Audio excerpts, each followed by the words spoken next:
कर्मवीर अण्णांच्या नावानं सुरू असलेल्या या महाविद्यालयाचे प्राचार्य आदरणीय प्राध्यापक डॉक्टर अरुण पाटील सर, या महाविद्यालयाचे उपप्राचार्य आणि महाराष्ट्रामध्ये एक वैज्ञानिक दृष्टिकोन निर्माण करण्यासाठी, अंधश्रद्धा निर्मूलन करण्यासाठी आणि विज्ञानाधिष्ठित तरुण आणि समाज घडवण्यासाठी जे अखंड काम करतात, ते एक अत्यंत अभ्यासू असे विज्ञानाचे प्राध्यापक उपप्राचार्य माननीय नितीन शिंदे सर, मराठीतील एक अतिशय महत्त्वाचे दमदार कवी की ज्यांनी आत्ताच ND सरांच्यावर आरपार झुंजार या नावाचा एक दीर्घ कविता संग्रह लिहिलेला आहे.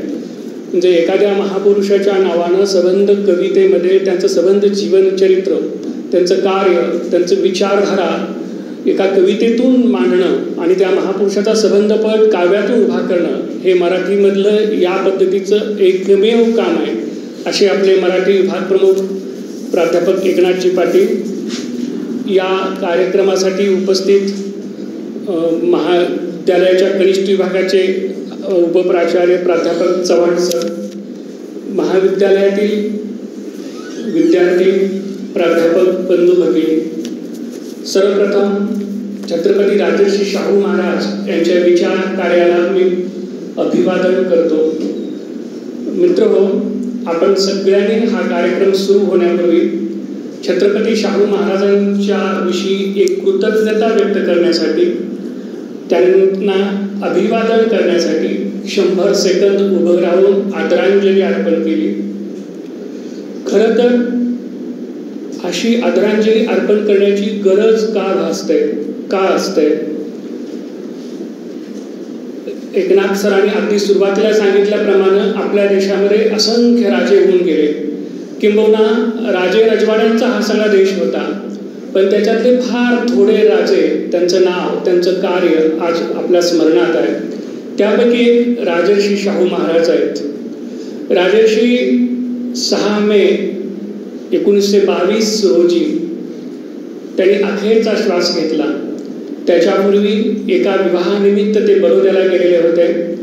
बडोद्याच्या एक महाराणी साहेब होत्या, त्यांच्या एका कन्येचा विवाह सावंतवाडीच्या एका राजपुत्राबरोबर खुद्द स्वतः राजर्षी शाहू महाराजांनी पुढाकार घेऊन तो विवाह लावलेला होता आणि तो विवाह राजर्षींनी स्वतः येऊन तो सगळा संपन्न करावा अशी राणीसाहेबांची अपेक्षा होती. घरात करते माणूस कोण नव्हतं आणि म्हणून आजारी असताना राजर्षी इथून मुंबईला गेले. खरं तर डॉक्टरांनी त्यांनी सांगितलं होतं की प्रवास करू नका वगैरे, पण तरीसुद्धा ते विवाहाचं एक पित्याचं कर्तव्य पार पाडण्यासाठी म्हणून मुंबईला गेले. मुंबईहून बडोद्याला गेले. तो विवाह समारंभ त्यांनी पार पाडला.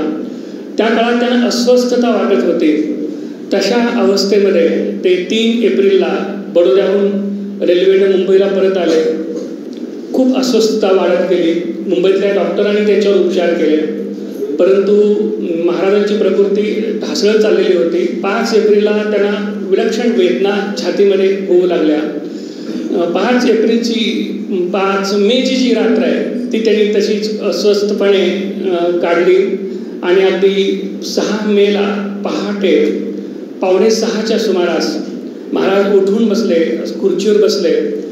त्यावेळेला त्यांच्याबरोबर त्यांचे बंधू बापूसाहेब महाराज, मेव्हणे मामासाहेब खानविलकर, सूनबाई इंदुमती राणीसाहेब हे सगळे त्यांच्याबरोबर होते. महाराज अखेरच असं बोलले की मी जातोय आता, सबको सलाम बोलो, कुछ डर नाही, सबको सलाम बोलो, असं त्यांचं शेवटचं उद्गार होतं. तो शेवटचा श्वास महाराजांनी घेतला. ही बातमी सगळीकडे पसरली. महाराजांचं पार्थिव मुंबईहून कोल्हापूरला आणण्यात आलं. जेव्हा महाराष्ट्रभर ही बातमी पसरली तेव्हा जी खेड्यापाड्यातली गोरगरीब माणसं होती, विशेषतः दलित समाजातली जी माणसं होती, त्यांना असं वाटलं की आपला हजारो वर्षाच्या इतिहासात जो माणूस आपला तारणहार म्हणून जन्माला आलेला होता, ज्याच्यामुळे आपल्याला थोडं फार माणूस पण प्राप्त झालं होतं, तो आपला मसीहा, आपला तारणहार निघून गेला. आपण पोरकं झालो, अगदी दिनदुबळ्यांचा वाली गेला. अशी माणसं अक्षरशः ढाय मोकलून रडत होती. म्हणजे घरचा माणूस गेल्यानंतर जितकं दुःख होत नाही इतकं गोरगरिबांना, शेतकरी कष्टकऱ्यांना, पासे पारत्यांना, भटक्यांना, सामान्य लोकांना झालं. महाराजांचं पार्थिव मुंबईहून कोल्हापूरला येईपर्यंत वाटेत जागोजाग लोकांच्या थवेच्या थवे होते. महाराजांचं अंत्यदर्शन माणसं घेत होती. रात्रीच्या वेळेला कोल्हापूरला महाराजांचं पार्थिव आणलं गेलं. नव्या राजवाड्यामध्ये ते दर्शनासाठी ठेवण्यात आलं.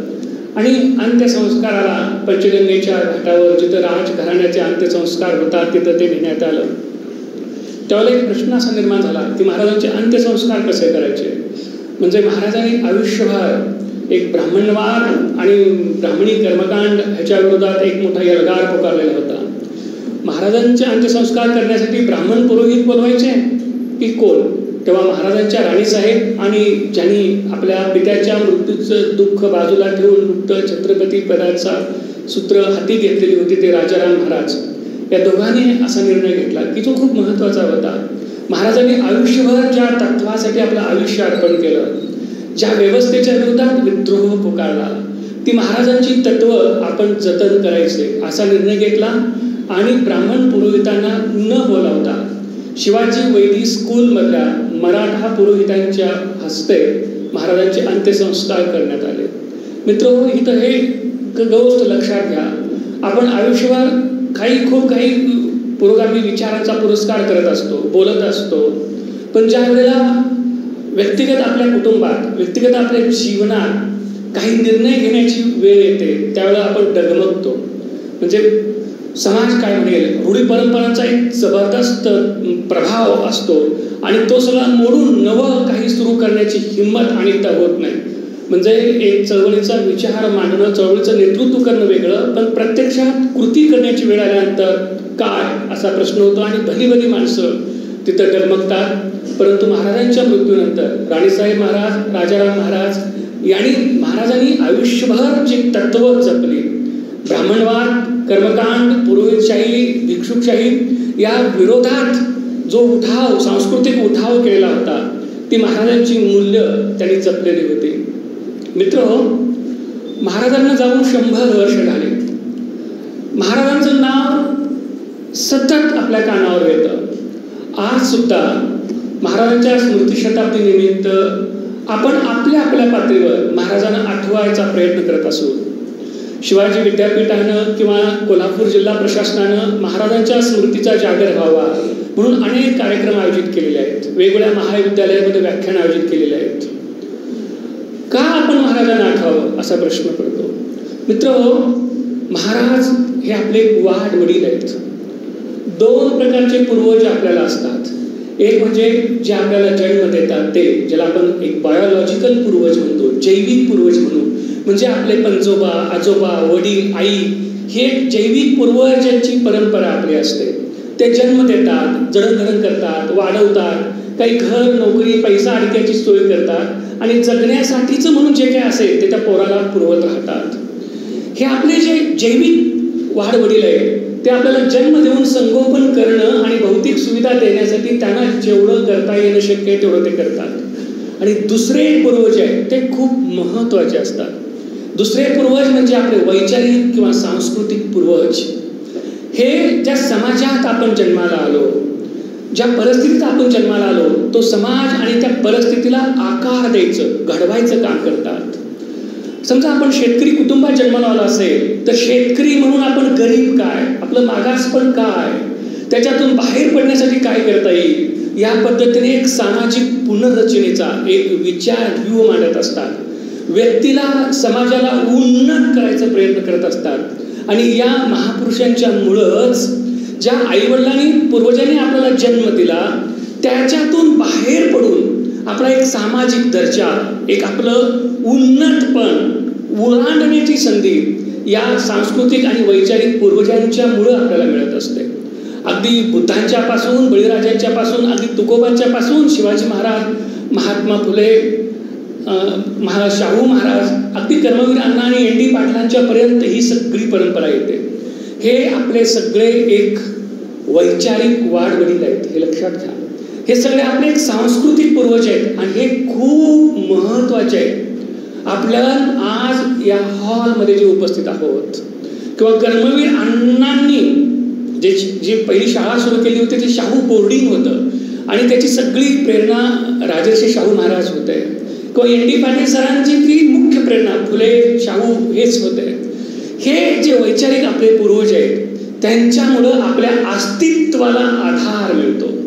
आपण आज जे काही आहोत किंवा जे काही असायला पाहिजे ते कसं असायला पाहिजे ह्याची एक मांडणी, एक दिशा, एक अस्मिता भान, एक आत्मभान हे सगळे वैचारिक पूर्वज आपल्याला देत असतात. हे नसते आणि केवळ आपले बायोलॉजिकल जैविक पूर्वज यांच्यावरच आपण जगत असतो तर आपण हजारो वर्षापूर्वी ज्या कुटुंबात जन्माला आलो असतो आहे तशाच आर्थिक सामाजिक स्थितीत आपण जगत आलो असतो. फुले झाले, शाहू महाराज झाले किंवा अगदी थेट एन डी पाटलांच्या पर्यंत आपण येऊन पोचतो. त्यांनी ह्या सगळ्या व्यवस्थेचा अर्थ लावला. ह्या वर्तमान व्यवस्थेमध्ये सामान्यांचं, कष्टकऱ्यांचं स्थान काय आणि त्यांचं स्थान उंचावण्यासाठी नवी व्यवस्था कशी निर्माण करता येईल यासाठी त्यांनी एक मांडणी केली आणि त्यामुळंच आपण इथं येऊन पोहोचलो. मित्र हो, हे जे आपले वैचारिक सांस्कृतिक पूर्वज आहेत हे सगळे आपले आजी आजोबा वाड वडील आहेत ना, ह्यांच्याविषयी एक खूप प्रखर अस्मिता, त्यांच्याविषयी एक जबरदस्त आपुलकी आपल्याला पाहिजे. आणि ही आस्था आणि आपुलकी केवळ महाराजांच्या स्मृतिशताब्दी निमित्त मोबाईलवर स्टेटस ठेवण्यापुरती, काहीतरी फॉरवर्ड करण्यापुरती किंवा महाराजांच्या फोटोजवळ स्वतःचा फोटो काढून फेसबुकवर टाकून आपल्यालाच मिरवण्यापुरती आस्था कामा नये. मला हेही सांगा की शाहू महाराजांच्या या स्मृतिशताब्दी वर्षामध्ये किती किती विद्यार्थ्यांनी शाहू महाराजांचा स्टेटस किंवा फोटो आपल्या मोबाईलवर लावला. आपण हातवर करू शकता. आता मी स्टेटसवर टीका केल्यामुळे कोण हातवर करण्याचं धाडस करणार नाही. आपल्यापैकी बहुसंख्य नाही केला असेल, शाहू महाराजांच्या फोटो बरोबर आपला फोटो काढून घेतला असेल. पण मला हेही सांगा की कुणाच्या घरामध्ये शाहू महाराजांचं चरित्र आहे किंवा शाहू महाराजांचं चरित्र वाचलं कुणी आणि महाराजांचे चरित्र वाचावी कोणते, तो सुद्धा एक महत्वाचा मुद्दा आहे. महाराजांचं पहिलं चरित्र लिहिलं अण्णासाहेब लठ्ठे यांनी 1924ला. ते पहिल्यांदा इंग्रजीमध्ये लिहिलं. अण्णासाहेब लठ्ठे महाराजांचे सहकारी होते, त्यांच्याबरोबर त्यांनी काम केलेलं होतं. महाराज 1922ला गेले आणि 1924ला महाराजांचं पहिलं ऑथेंटिक चरित्र अण्णासाहेबांनी लिहिलं. 1925ला ते मराठीतून लिहिलं.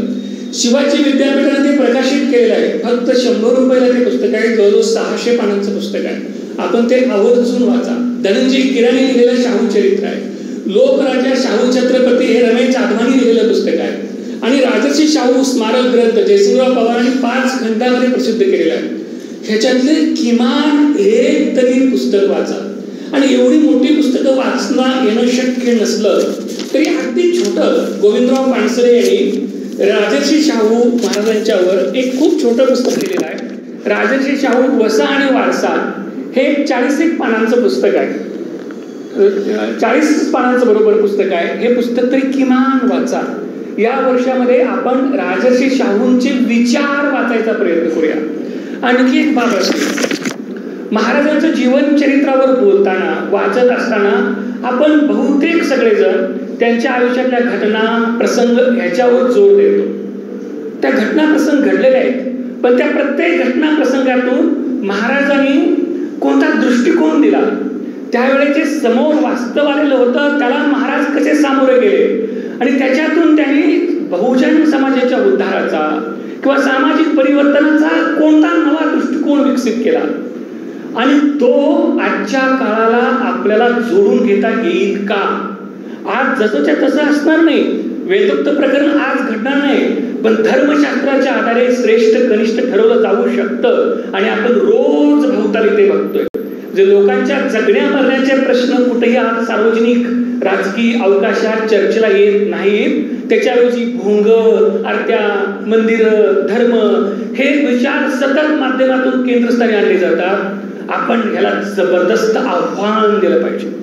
हे आमच्या जगण्याचे प्रश्न आहेत का? ह्यातनं आमचा विकास होणार आहे का? भौतिक वैचारिक प्रगती होणार आहे का?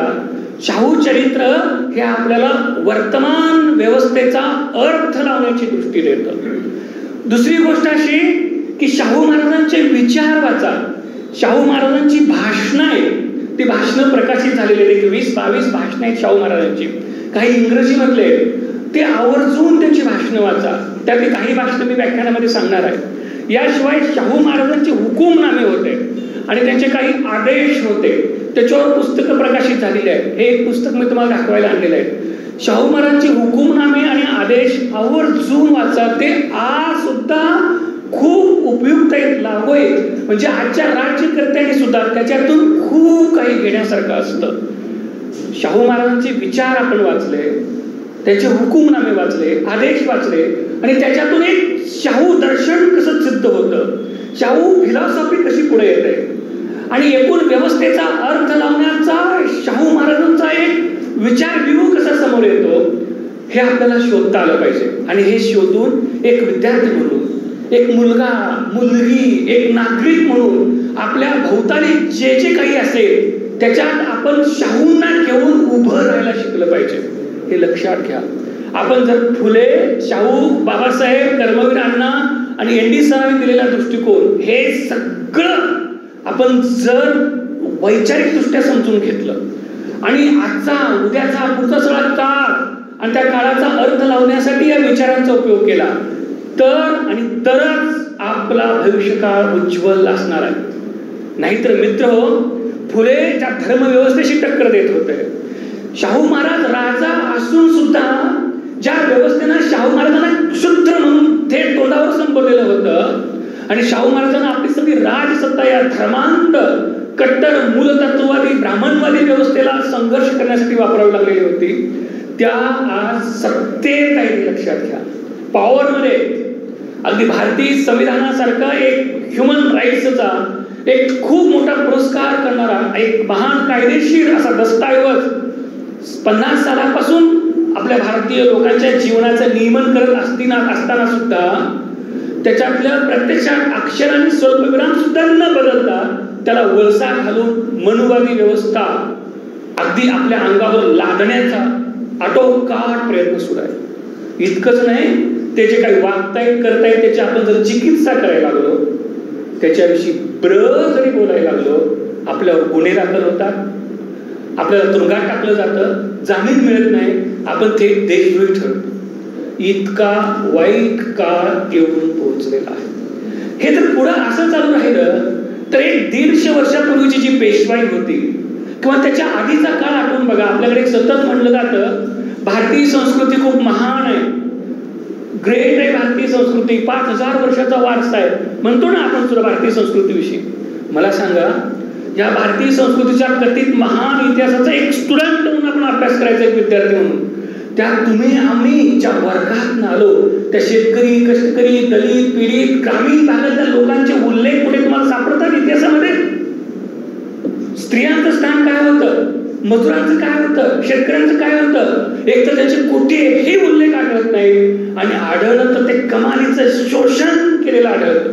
म्हणजे इथं गाय पवित्र होती, गाय, पण माणसाची सावली अंगावर पडली तर त्याच्यावर गोमूत्र टाकलं जायचं आणि मग त्याला शुद्ध केलं जायचं. हे वास्तव आहे, लक्षात ठेवा मित्र हो. पेशवाईमध्ये हेच होतं. आणि म्हणून शाहू चरित्राचा अभ्यास, त्यांचा स्मृतिजागर ही एक प्रकारे आपल्याला शाहू महाराजांनी आणि पुढे भारतीय संविधानानं ज्या प्रतिष्ठेला आणि ज्या स्वातंत्र्याला आज आणून ठेवलं ते वाचवण्याची अखेरची संधी आहे. मी फार गंभीरपणे आणि मनापासून बोलतोय. हे आपण जर नाही वाचवू शकलो तर शाहू महाराज, फुले आणि भारतीय संविधान आणि ते निर्माण करण्यासाठी ज्या ज्या लोकांनी काम केलेलं होतं ते सगळं संपून जाईल आणि पुढची किती हजारो वर्ष आपला देश धार्मिक आणि सामाजिक गुलामगिरीत जाईल हे सांगता येत नाही. नवीन शैक्षणिक धोरण असं आलेलं आहे की त्याच्यात आपण पुढे काही टिकूच शकणार नाही. तो एक स्वतंत्र विषय आहे, त्याच्याकडे मी वेळेअभावी नाही जाऊ शकणार. परंतु आपण आज या स्मृती शताब्दीच्या निमित्तानं हा एक संकल्प केला पाहिजे की या वर्षामध्ये आपण शाहू चरित्र, शाहू विचार म्हणतो मी, ते समजून घेतले पाहिजेत. वर्तमानाचा अर्थ फुले शाहूच्या अन्वेषण दृष्टीतनं लावला पाहिजे आणि आपण जिथं असो तिथं प्रतिकार करायला शिकलं पाहिजे. जे काही आपल्याला टीव्हीच्या वरनं येतं, जे मोबाईलवरनं येतं, माध्यमातून येतं किंवा कोणी काही सांगत असू दे, त्यात माझं स्थान काय? म्हणजे भोंगे वाजवले किंवा आरत्या केल्या, तुमच्या शिक्षणाचं काय बदल होणार आहे? तुम्हाला नोकरी लागणार आहे काय? तुमच्या आईबाबांचं काय होणार आहे? घराची आर्थिक परिस्थिती सुधारणार आहे का? आपल्या भावाचं, बहिणीचं काय होणार आहे? आपण ज्या समाजात राहतो त्या गल्लीचं, शेतीचं, शेतकऱ्यांचं काय होणार आहे? बरोबर आहे. कोरोनाच्या महामारीत माणसं मरत असताना हॉस्पिटल उभी करायला पाहिजे का एखाद्या मंदिराचं महायंत्र घालून उभारणी करायला पाहिजे महामंत्र म्हणून? याचा आपण विचार केला पाहिजे. हे लक्षात घ्या. एक प्रोपगंडा असा फैलवला जातो की सगळं काही आबाद आहे आणि माध्यमातून पुढे येणारा प्रोपगंडा म्हणजे दुष्प्रचार आपल्याला ओळखता आला पाहिजे. हे शाहू चरित्र हे आपल्याला ह्या वर्तमान प्रोपगंडाचा अर्थ लावण्याची दृष्टी देतं. त्या पद्धतीने आपण महाराजांच्याकडे पाहूया. मित्र हो, महाराजांचं आयुष्य फक्त 48 वर्षाचं होतं. 1874 ते 1922 फक्त 48 वर्षाचं आयुष्य आहे. म्हणजे मी आज ज्या आयुष्यात आहे तेवढं फक्त महाराजांचं आयुष्य होतं. महाराजांचं हे सगळं जो जीवनपट आहे तो विलक्षण आहे. म्हणजे वयाच्या 11व्या वर्षी त्यांचे वडील वारलेले होते आणि त्याच्यापूर्वी म्हणजे महाराज 3 वर्षाचे असताना त्यांच्या जनक आई वारलेल्या होत्या. म्हणजे वयाचे 11 वर्ष होईपर्यंत म्हणजे अगदी 5वी-6वीतला मुलगा असावा या वयात शाहू महाराज आई आणि वडील यांच्यापासून जन्मदात्या आई वडिलांपासून पोरके झालेले होते. त्यांच्या जे दत्तक पिताजी होते शिवाजी महाराज चौथे, त्यांना इंग्रजांनी अहमदनगरच्या तुरुंगात घेऊन छळ करून तिथं मारलेलं होतं. अशा परिस्थितीमध्ये महाराज शिकले कुठून? इतरांबरोबर कसं वागावं, कसं बोलावं याचं एक प्रकारचं शिक्षण त्यांनी स्वतःच घेतलेलं होतं. महाराजांना शिक्षणासाठी राजकोट आणि धारवाडच्या कॉलेजमध्ये पाठवण्यात आलं. तिथं फ्रेझर नावाचे गुरुजी महाराजांना भेटलेले होते. त्या फ्रेझरनी विशेषतः पाश्चात्य देशातलं ज्ञान, तिथला उदारमतवाद, एक आधुनिक दृष्टी महाराजांना दिली आणि त्याचा महाराजांच्या जीवनावर खूप मोठा प्रभाव पडलेला होता. आणखी एक गोष्टीची फार महत्वाची बाब आहे. या काळात महाराजांचं 3 वेळेला सबंध भारत दर्शन झालेलं होतं. भारतभर ते फिरायला गेलेले होते.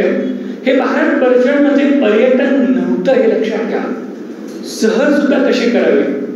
महाराजांच्या पहिल्या भारत दर्शनाच्या वेळेला ते नाशिकला गेलेले होते आणि तिथं पुरोहितशाहीचा एक खूप विदारक अनुभव त्यांना आला. महाराज एका ठिकाणी गेल्यानंतर तिथे पुरोहितांचे 2-3 गट होते. ते महाराजांच्या अंगावर असं धावत आले आणि तुमची वंशावळ आमच्याकडेच आहे आणि तुमच्या सगळे वंशातली माणसं आमच्या इथंच पूजापाठ करतात, तेव्हा तुम्ही आमच्याकडे या, असा प्रत्येक त्या पुजाऱ्यांचा गट म्हणू लागला. आणि तो शेवटी एकमेकाबरोबर हमरीत तुंडून आला आणि भांडण करायला लागला. म्हणजे महाराजांच्याकडून मिळणारी बिदागी, पैसा तो मिळवण्यासाठी महाराजांची सगळी वंशावळ कशी आमच्याकडेच पूजापाठ करायला येत होती हे त्यांच्या मनातलं हीनपण, पैशासाठी वाटेल त्या थराला जाण्याची प्रवृत्ती अगदी विद्यार्थी दशेत महाराजांनी पाहिलेली होती. आणि ते सगळं पाहून महाराजांनी अक्षरशः त्या सगळ्या पुजाऱ्यांना स्वतःजवळ हाकलून दिलेलं होतं. पुढे ते त्याच प्रवासामध्ये काशीला गेलेले होते. 23 नोव्हेंबर 1890ला त्यावेळेला काशीला म्हणजे वाराणसी ज्याला आपण म्हणतात, आपल्या एका देशातल्या नेत्यांचा तो मतदारसंघ आहे. तर त्या काशीला गेल्यावर तिथं मणिकर्णिका कुंड आहे आणि त्या कुंडामध्ये जे नदी वगैरे आहे आणि काशीला गंगा नदीमध्ये स्नान वगैरे केलं की आपण केलेली पूर्वीची सगळी पापं धुवून जातात आणि पुन्हा नवीन पापं करायला लायसन मिळतं, असं एक आपल्याकडे धर्मशास्त्रामध्ये सांगितलेलं आहे. म्हणजे पुन्हा पापं करायची, पुन्हा जाऊन डुबकी मारायची, पुन्हा लायसन मिळतं, असं ते लायसन पुनर्जीवन स्कीम तिथे चालते. तर मुद्दा असा होता की त्या नदीच्या जवळ अशी कुंड होती आणि इथनं जाणारे जे भाविक आहेत ते जाऊन त्या कुंडात स्नान करायचे. त्या कुंडातलं पाणी अतिशय गलिच्छ आणि घाणेरडं होतं. महाराजांनी ते पाणी पाहिलं आणि तिथं स्नान करायला नकार दिलेला होता. एक लक्षात घ्या, हे सगळं 1890ला घडतंय. एक 14 वर्षाचा तो मुलगा आहे आणि धर्मक्षेत्रात हे ओंगळवानं वागणं आणि तिथलं घाणेरडं सगळ्या गोष्टी पाहून त्या सगळ्यांना नकार देतोय. ही गोष्ट आपल्याला काय सांगते? आपण सुद्धा पर्यटनाला जातो. धार्मिक पर्यटन करणं हे तर आता स्टेटस सिम्बॉल बनलेलं आहे. धार्मिक पर्यटन करणं कुठं गेला, शिर्डी, शिंगणापूर, गाणगापूर, पंढरपूर, अक्कलकोट, हे याच्या बाहेर कुठं दुसरं नाहीच. तर तिथं जाऊन अगदी कुठलाही विचार न करता कशावर आपण माथा टेकवतोय, हे सगळे लोकांची रोजगार हमी योजना कशी आहे हे नीट बघायला पाहिजे. महाराजांच्या आयुष्यातल्या ह्या 2 गोष्टी त्यांच्या वयाच्या 14व्या वर्षी जे घडलेल्या आहेत त्या आपण सगळ्या तरुण मुलांना लक्षात ठेवल्या पाहिजे. आपण कुठेही गेलं तर तिथले ब्राह्मणशाही, पुरोहितशाहीचं जगणं कसं असतं, वागणं कसं असतं, कसं शोषण करतात, तिथली अस्वच्छता, घाणेरडेपणा सगळा पाहून त्याला नकार द्यायला आपण शिकलं पाहिजे. लक्षात घ्या, राज्यात कारभाराची सूत्र हाती घेण्याच्या पूर्वी कोल्हापूर संस्थानचा 3 वेळा दौरा महाराजांनी काढलेला होता. तो दौरा म्हणजे सुद्धा केवळ राजांचं प्रजादर्शन नव्हता. आपली प्रजा राहते कुठं, तिची आर्थिक स्थिती काय आहे, तिचं दारिद्र्य काय आहे, तिचे प्रश्न कसे आहेत, लोकांचा सामाजिक भौतिक स्तर काय आहे, हे सगळं उघड्या डोळ्याने हा तरुण संवेदनशील राजा पाहत होता. राज्यकारभाराची सूत्र हाती घेण्याच्या आधी सगळ्या राज्यातल्या लोकांची परिस्थिती पाहणं आणि ज्यांचा राजा मी होणार आहे त्यांची सगळी भौतिक सामाजिक स्थिती पाहून ते मला दूर करायचं आहे ह्याचे खुणगाट मनाशी बांधायचं काम ते करत होते. नाहीतर अलीकडे काय स्वयंघोषित सम्राटच बनले अशी माणसं सुद्धा भारत आणि जगदर्शन करतात, फकीर हू वगैरे म्हणतात, पण त्यांच्या अंगातले कोट 10 लाखाचे असतात.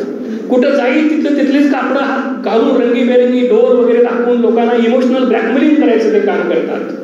आपण या बहुरूप्यानं ओळखलं पाहिजे हे लक्षात घ्या. शाहू महाराजांचं हे जे लोकांच्या जाऊन मिसळणं होतं हे थेट लोकांच्या सुख दुःखांचा अनुभव घेणं होतं. ज्यांचा मी राजा होणार आहे, ज्यांच्यासाठी माझी सूत्र हाती मी घेणार राज्यकारभाराची, त्यांचे प्रश्न पहिल्यांदा समजून घेणार.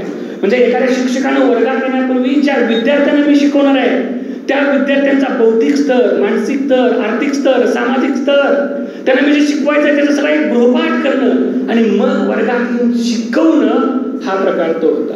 महाराजांनी जे राज्यकारभाराची सूत्र हाती घेतली 2 जुलै 1874 तेव्हा त्यांनी जे जाहीरनामा काढलेले आहेत ते सुद्धा खूप महत्वाचे आहेत. महाराजांच्या त्या सगळ्या काळामध्ये कोल्हापूर संस्थानात जी परिस्थिती काय होती मी तुम्हाला थोडक्यात सांगतो. कोल्हापूर संस्थानामध्ये शाहू महाराज सूत्र हाती घेण्यापूर्वी 1881च्या खाणेसुमारीनुसार 9 लाख लोकसंख्या कोल्हापूर संस्थानाची होती आणि त्याच्यामध्ये 26,000 फक्त ब्राह्मणांचं प्रमाण होतं. परंतु करवीर संस्थानातल्या सगळ्या महत्वाच्या पदावरनी ब्रिटिश अधिकारी आणि ब्राह्मण अधिकारी होते. दिवाण, पोलीस प्रमुख, प्रमुख अभियंता, प्रमुख वैद्यकीय अधिकारी, शल्यचिकित्सक, प्राचार्य, मामलेदार, फौजदार, शिक्षक इथे सगळे ब्राह्मण होते. एक सरकारी हॉस्टेल होतं. या सरकारी हॉस्टेलमध्ये जे दरबारच्या खर्चानं चालवलं जायचं त्या हॉस्टेलमध्ये 1895 ते 1901 या काळात सगळे विद्यार्थी ब्राह्मण होते. 1897-98 साली पांडुरंग चिमणाजी पाटील नावाचा मलकापूरचा एक मुलगा त्या हॉस्टेलमध्ये म्हणजे तो मॅट्रिक पास झाला आणि त्या सरकारी हॉस्टेलमध्ये प्रवेश केला. तेव्हा दरबारी खर्चानं चालणाऱ्या त्या सरकारी हॉस्टेलचा रेक्टर जो ब्राह्मण होता त्याने त्यांना प्रवेश दिला नाही. महाराजांना ही बातमी कळली आणि महाराजांनी राजवाड्यावर बोलावून घेऊन पांडुरंग चिमणाजी पाटील याच्या शिक्षणाची सोय केली आणि पुढे मराठा बोर्डिंग सुरू केलेलं होतं. हे पहा, म्हणजे सरकारी खर्चानं सुरू असलेल्या हॉस्टेलमध्ये फक्त ब्राह्मण विद्यार्थी शिक्षण घेत होते. 1870 ते 1889 या काळात बर्वे नावाचे दिवाण होते आणि त्यांनी केलेल्या सगळ्या प्रशासकीय पदावरल्या नेमणुका ह्या ब्राह्मणांच्या होत्या. 1891 साली ब्राह्मणांची साक्षरता होती 80%. ब्राह्मणांचं प्रमाण होतं कोल्हापूर संस्थानात 3% आणि त्यांची साक्षरता होती 80%.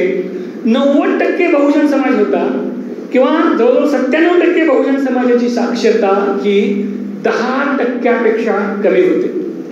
कोल्हापूर संस्थानामधलं हे सगळं जर रूप पाहिलं तर ह्याला एक ब्राह्मण ब्युरोक्रॅसी किंवा ब्राह्मण नोकरशाही असा शब्द महाराजांनी वापरलेला आहे. म्हणजे प्रशासनाच्या सगळ्या पदावर, शिक्षण व्यवस्थेवर, सगळ्या संधीवर ब्राह्मणांचं वर्चस्व होतं. आज महाराजांनी जेव्हा राज्यारोहण केला 2 एप्रिल 1894 त्यावेळची परिस्थिती काय होती पहा. कोल्हापूर प्रशासनामध्ये एकूण नोकऱ्या होत्या 71 प्रशासकीय नोकऱ्या, त्यातले ब्राह्मण होते 67 आणि ब्राह्मणेतर होते फक्त 4. हीच परिस्थिती 1922ला कशी पालटली पहा. महाराजांच्या मृत्यूच्या वेळेला एकूण प्रशासकीय नोकऱ्या होत्या 95, त्यात ब्राह्मण होते 36 आणि ब्राह्मणेतर 59 झालेले होते. खाजगी सेवांमध्ये 1894ला एकूण नोकऱ्या होत्या 53, त्यातले ब्राह्मण 53 पैकी 46 होते आणि ब्राह्मणेतर फक्त 7 होते. आणि महाराजांच्या राज्यकारभाराच्या शेवटी 1922 साली खाजगी नोकऱ्या एकूण पद 152, त्यापैकी ब्राह्मण 43 आणि ब्राह्मणेतर 109 होते. राजाराम कॉलेजमध्ये जे विद्यार्थी शिकत होते त्याच्यातले 100% विद्यार्थी ब्राह्मण होते आणि खर्च दरबार मार्फत चालवला जात होता. 1894 साली कोल्हापूर संस्थानात ब्राह्मण विद्यार्थी होते 2522, बहुजन विद्यार्थी होते 8088 आणि इतर 234. बहुजन विद्यार्थी 8088 म्हणजे एकूण 97% लोकसंख्येतले 8088 विद्यार्थी आणि 1921-22 साली ब्राह्मण विद्यार्थ्यांचं प्रमाण होतं 2722 आणि बहुजन विद्यार्थ्यांचं प्रमाण होतं 22,000 आणि इतर विद्यार्थी 2200. असं विद्यार्थी संख्येमध्ये सुद्धा मोठ्या प्रमाणामध्ये बदल झालेला आपल्याला आढळून येतो. हे सगळं झाल्यानंतर हे मी का सांगितलं, महाराज राज्याभिषेकाची सूत्र हाती घेण्याच्या वेळची परिस्थिती काय होती. अनेकदा असा आरोप केला जातो, विशेषतः ज्यांचे हितसंबंध महाराजांच्या निर्णयामुळे दुखावले गेले, धोक्यात आले, त्या ब्राह्मण ब्युरोक्रॅसीकडून असा आरोप केला जातो की ब्राह्मण महाराज जातीवादी होते, त्यांनी बहुजन किंवा मराठा समाजाला प्राधान्य द्यायचा प्रयत्न केला आणि ब्राह्मणांच्यावर अन्याय केला. वस्तुस्थिती अशी अजिबात नव्हती. महाराजांचे अनेक सहकारी ब्राह्मण होते. महाराजांचे खाजगी कारभारी किंवा मुख्य न्यायाधीश गोखले होते, दुय्यम न्यायाधीश, पोलीस प्रमुख, शिक्षण संचालक, स्त्री शिक्षण अधिकारी, दरबारी सर्जन हे ब्राह्मण होते. महाराजांच्या जे प्रमुख सहकारी होते त्याच्यामध्ये राजाराम शास्त्री भागवत, विश्वनाथराव गोखले किंवा महाराजांच्या जे ट्रिब्युनल वेदोक्त प्रकरणामध्ये महाराजांनी नेमलेलं होतं त्याच्यातले तिघेही ट्रिब्युनलमध्ये अधिकारी ब्राह्मण होते. जे उदारमतवादी ब्राह्मण होते त्यांना महाराजांच्या प्रशासनामध्ये आणि सहकारी म्हणून संधी होती. महाराज ब्राह्मण्यवादाच्या विरोधात होते, ब्राह्मणांच्या विरोधात नव्हते, लक्षात घ्या. या सगळ्या पार्श्वभूमीवर महाराजांनी 2 एप्रिल 1894ला राज्यकारभाराची सूत्र हाती घेतलेली आहेत. त्यावेळेला त्यांचं वय होतं फक्त 20 वर्ष. आपल्यापैकी अनेक जण 20 वर्षाचे असतील, लक्षात घ्या. राज्यकारभाराची सूत्र हाती घेतल्यानंतर त्यांनी जो पहिला जाहीरनामा काढलेला आहे तो खूप महत्वाचा आहे. त्यास म्हणतात, आमची सर्व प्रजा सतत तृप्त राहून सुखी असावी, तिची कल्याणाची वृद्धी व्हावी आणि आमच्या संस्थांची हरेक प्रकारे सदोदित भरभराट होत राहावी अशी आमची इच्छा आहे. एक राजा म्हणून माझी प्रजा कशी असावी याची एक प्रबळ इच्छाशक्ती त्यांनी पहिल्याच दिवशी राज्यकारभाराचे सूत्र हाती घेतल्यानंतर दाखवलेले आहे. आणि त्यानंतर 12 दिवसांनी त्यांनी एक आदेश काढलेला आहे. तो खूप महत्वाचा आदेश आहे. राज्यकारभाराचे सूत्र हाती घेतल्यानंतरच्या 12 दिवसांनी काढलेला आदेश, त्यात महाराज असं म्हणतात की शिकारी निमित्त किंवा सरकारी कामानिमित्त महाराजांचे राज्यात दौरे होतात, त्यासाठी अनेक ठिकाणी मुक्काम करावा लागतो. अशा वेळेला तिथले स्थानिक नोकर अनेकदा रयतेकडून वसूल करतात किंवा त्या दौऱ्यांचा जो खर्च येतो तो रयतेकडून घेतात. त्याच्यावर महाराजांनी बंदी घातली आणि दौऱ्यासाठी येणारा सगळा खर्च सरकारमधनं वसूल करण्यात यावा. जर काही कुठली खरेदी करायची असेल तर ती बाजार भावाप्रमाणे सर्व जिन्सांचं रोखीने पैसे अदा करावेत आणि खर्च करण्यात यावा असा एक आदेश महाराजांनी काढलेला होता. इथं आपल्याला शिवाजी महाराजांच्या एका आदेशाची आठवण येते. चिपळूणला जेव्हा शिवाजी महाराजांच्या सैनिकांचा दल होता तेव्हा महाराजांनी आपल्या सैनिकांना उद्देशून असाच आदेश काढलेला होता की रयतेच्या भाजीच्या देठालाही हात लावायचा नाही. सैन्याचा दल असेल आणि जर तुम्हाला काही खरेदी करायचं असेल तर बाजार भावाप्रमाणे रोखीनं पैसे देऊन ते विकत घ्या, अन्यथा लोक म्हणतील तुम्हापेक्षा मोगल परवडले आणि आयसीआय केल्यास रयतेचा तळतळाट लागेल असा शिवाजी महाराजांनी आपल्या रयतेला सैनिकांना आदेश दिलेला होता. शिवाजी महाराजांचे वंशज असलेले शाहू महाराज सुद्धा त्याच वाटेवरून जातात आणि वयाच्या 20व्या वर्षी असा आदेश देतात. मित्र हो, आपण हे जरा आजच्या काळाशी ताळून पाहूया. म्हणजे वयाच्या 20व्या वर्षी हा राजा काय आदेश काढतोय आणि आजच्या या लोकशाही प्रधान राज्यात आपण निवडून दिलेले लोकप्रतिनिधी की जे निवडणुकीच्या काळात आपल्या पुढे येऊन हात जोडून मत वगैरे द्या असं म्हणतात, ते एकदा सत्तेत गेल्यानंतर त्यांचे होणारे दौरे, त्यांचं वागणं ते प्रजेत येऊन मिसळतात का? झेल झेल झेल प्लस सुरक्षा व्यवस्था, जिथं अगदी पाखरू सुद्धा उडणं अवघड आहे अशा प्रकारे सुरक्षा व्यवस्था. आणि अशा सुरक्षा व्यवस्थेतनं मेरे प्यारे भाई और बहन असं म्हणायची. समोर बसलेली भुके कंगाल पोटं आणि दालपाडं बसलेली माणसं, त्यांना इमोशनल ब्लॅकमेलिंग करायची, भाषणं करायची आणि कुठलं तरी काहीतरी बोलून लोकांच्याकडून होय नाही असं उत्तर ऐकून हात हलवून गरीब विमानात बसून गायब. हे सगळं आजचं वर्तमान वास्तव बघा. आणि या पार्श्वभूमीवर शाहू राजा आठवावं. ते यासाठी आठवायचं की यांना आपण विचारलं पाहिजे, हे वागणं बरं नव्हे की मी गरिबीतनं आलोय, गरिबांचंच आहे, झोला लेके आया हूं, झोला जागे लेके जाऊंगा, हे असलं बोलणं आणि कृती ह्यांचा अर्थ लावायला आपण शिकला पाहिजे, लक्षात घ्या. आणि म्हणून शाहू महाराजांच्या या सगळ्या गोष्टींच्याकडे आपल्याला पाहायचं आहे. राज्यारोहणापूर्वी मगाशी सांगितल्याप्रमाणे संस्थानाचा दौरा काढलेला होता. त्या काळात ते नरसोबाच्या वाडीला गेलेले होते. तिथे त्यांनी नरसोबाच्या वाडीला महारोगी बसलेले पाहिले. महारोग्याची अवस्था पाहून अक्षरशः शाहू महाराजांच्या डोळ्यातनं पाणी आलं आणि तिथं त्यांनी महारोग्यांचं पुनर्वसन करण्यासाठी वसाहत स्थापन केलेली होती.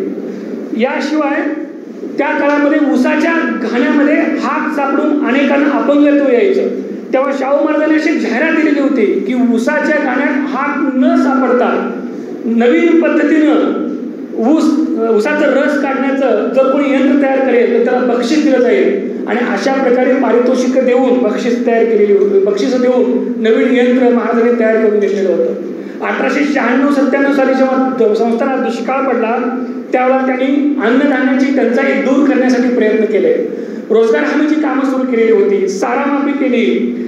जनावरांच्या वैरण पाण्याची सोय केलेली होती. त्यानंतर प्लेगची साथ आली. तेव्हा प्लेग निवारण्यासाठी युद्ध पातळीवर महाराजांनी प्रयत्न केलेलं होतं.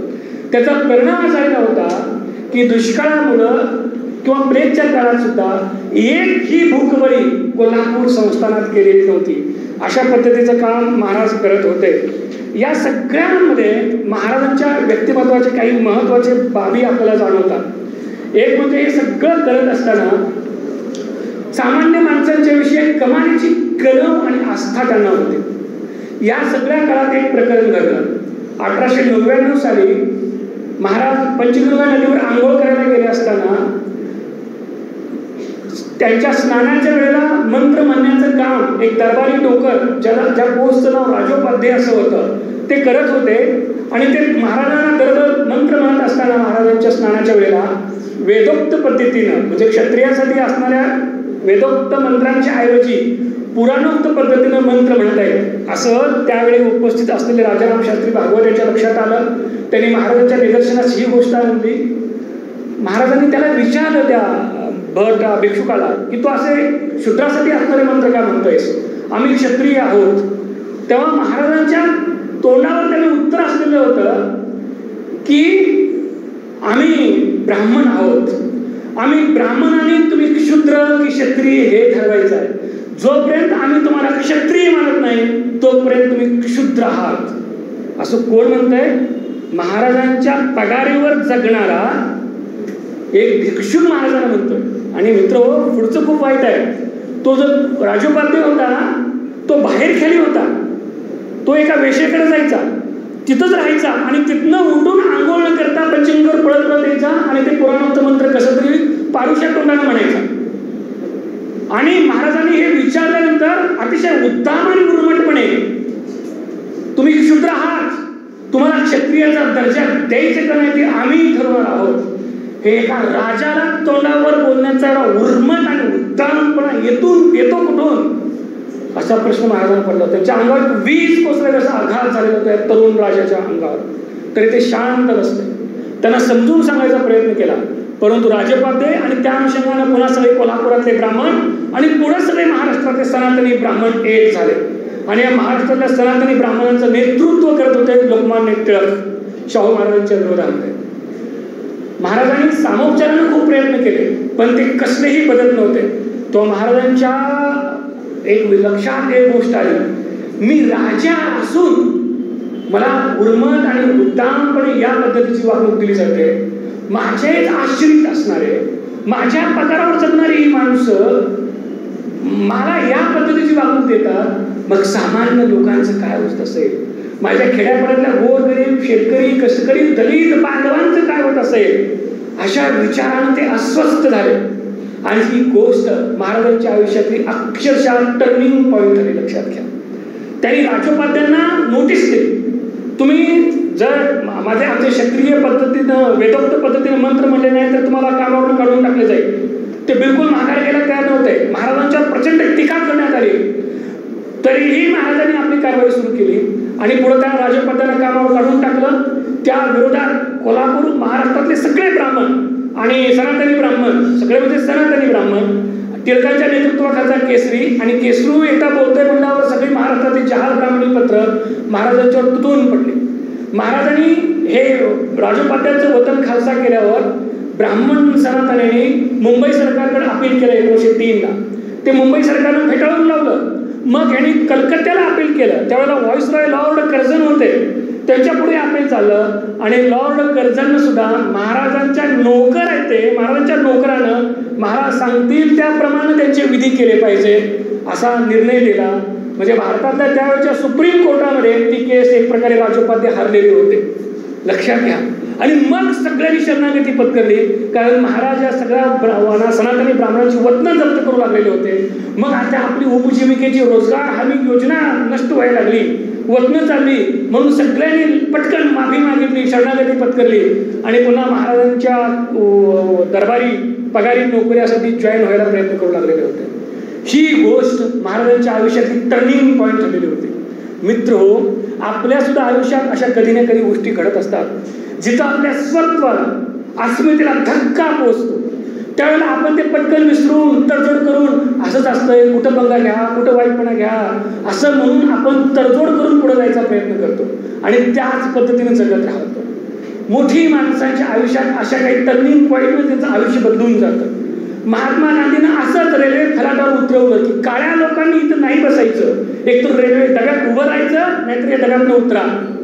गांधींना उतरवण्यात आलं, रात्रभर दक्षिण आफ्रिकेतल्या त्या फलाटावर राहिले आणि त्यांनी ठरवलं की नाही, या विरोधात मी उठाव करणार, हा अपमान मी सहन करणार. तो त्यांच्या आयुष्यातला टर्निंग पॉईंट ठरलेला होता. महात्मा फुलेंना सुद्धा ब्राह्मण मित्राच्या वरातीतनं असं हाकलून दिलं की आमच्या बरोबर तू नाही चालायचं, महागाईवर चालत यायचं. तो अपमान जिव्हारी लागला ज्योतिरावांच्या आणि तिथनं मग हे ब्राह्मणवाद काय असतो, ब्राह्मणी वर्चस्व, अहंकार आणि त्याच्यातनं भेदभाव कसा जन्म घेतो, ह्या विरोधात ते विचार करू लागले आणि त्याच्यातनं पुढचं सगळं हे सत्यशोधक चळवळ निर्माण झाली. अशा गोष्टी महाराजांच्या आणि आपल्या सुद्धा ज्या महाराजांच्या आयुष्यात आल्या अशा आपल्या आयुष्यात सुद्धा येतात. इथं महाराजांना का बंद करावं असं वाटतं हे आपल्याला जाणवतं. एक राजा असून सर्व प्रकारची सुख उपलब्ध असताना सुद्धा ह्या ब्राह्मण ब्युरोक्रसी विरोधात, धर्ममार्तंडा विरोधात किंवा ब्राह्मण्यवादा विरोधात हा राजा आपला सगळा राजसत्ताकारपणाला लावतोय. ह्याचं कारण होतं की त्यांना त्यांच्या माणूसपणाला, त्यांच्या अस्मितेला आव्हान देणारी जी घटना घडली ती केवळ व्यक्तिगत न घेता ती त्यांनी संबंध ब्राह्मणेतर समाजाशी जोडली. तडजोड करून व्यक्तिगत महाराज मिटवू शकले असते. सयाजीराव गायकवाडांच्या बाबतीत सुद्धा असा प्रसंग घडलेला होता. सयाजीराव महाराजांना वेदोक्त पद्धतीनं त्यांचे विधी करायला महाराष्ट्रातल्या ब्राह्मणांनी नकार दिला. बडोद्याला महाराष्ट्रातले ब्राह्मण होते, कारण सयाजीराव खुद्द मराठी होते. सयाजीराव महाराजांना जेव्हा सांगितलं की हे ब्राह्मण तुमचे विधी करत नाही, तेव्हा सयाजीरावांनी राजाप्रमाणे ऑर्डर देऊन टाकली, ठीक आहे त्यांना काढून टाका आणि गुजराती ब्राह्मणांना घ्या. गुजराती ब्राह्मणांना घेतलं आणि ते विधी करू लागले. एका झटक्यात त्यांनी तो प्रश्न मिटवलेला होता.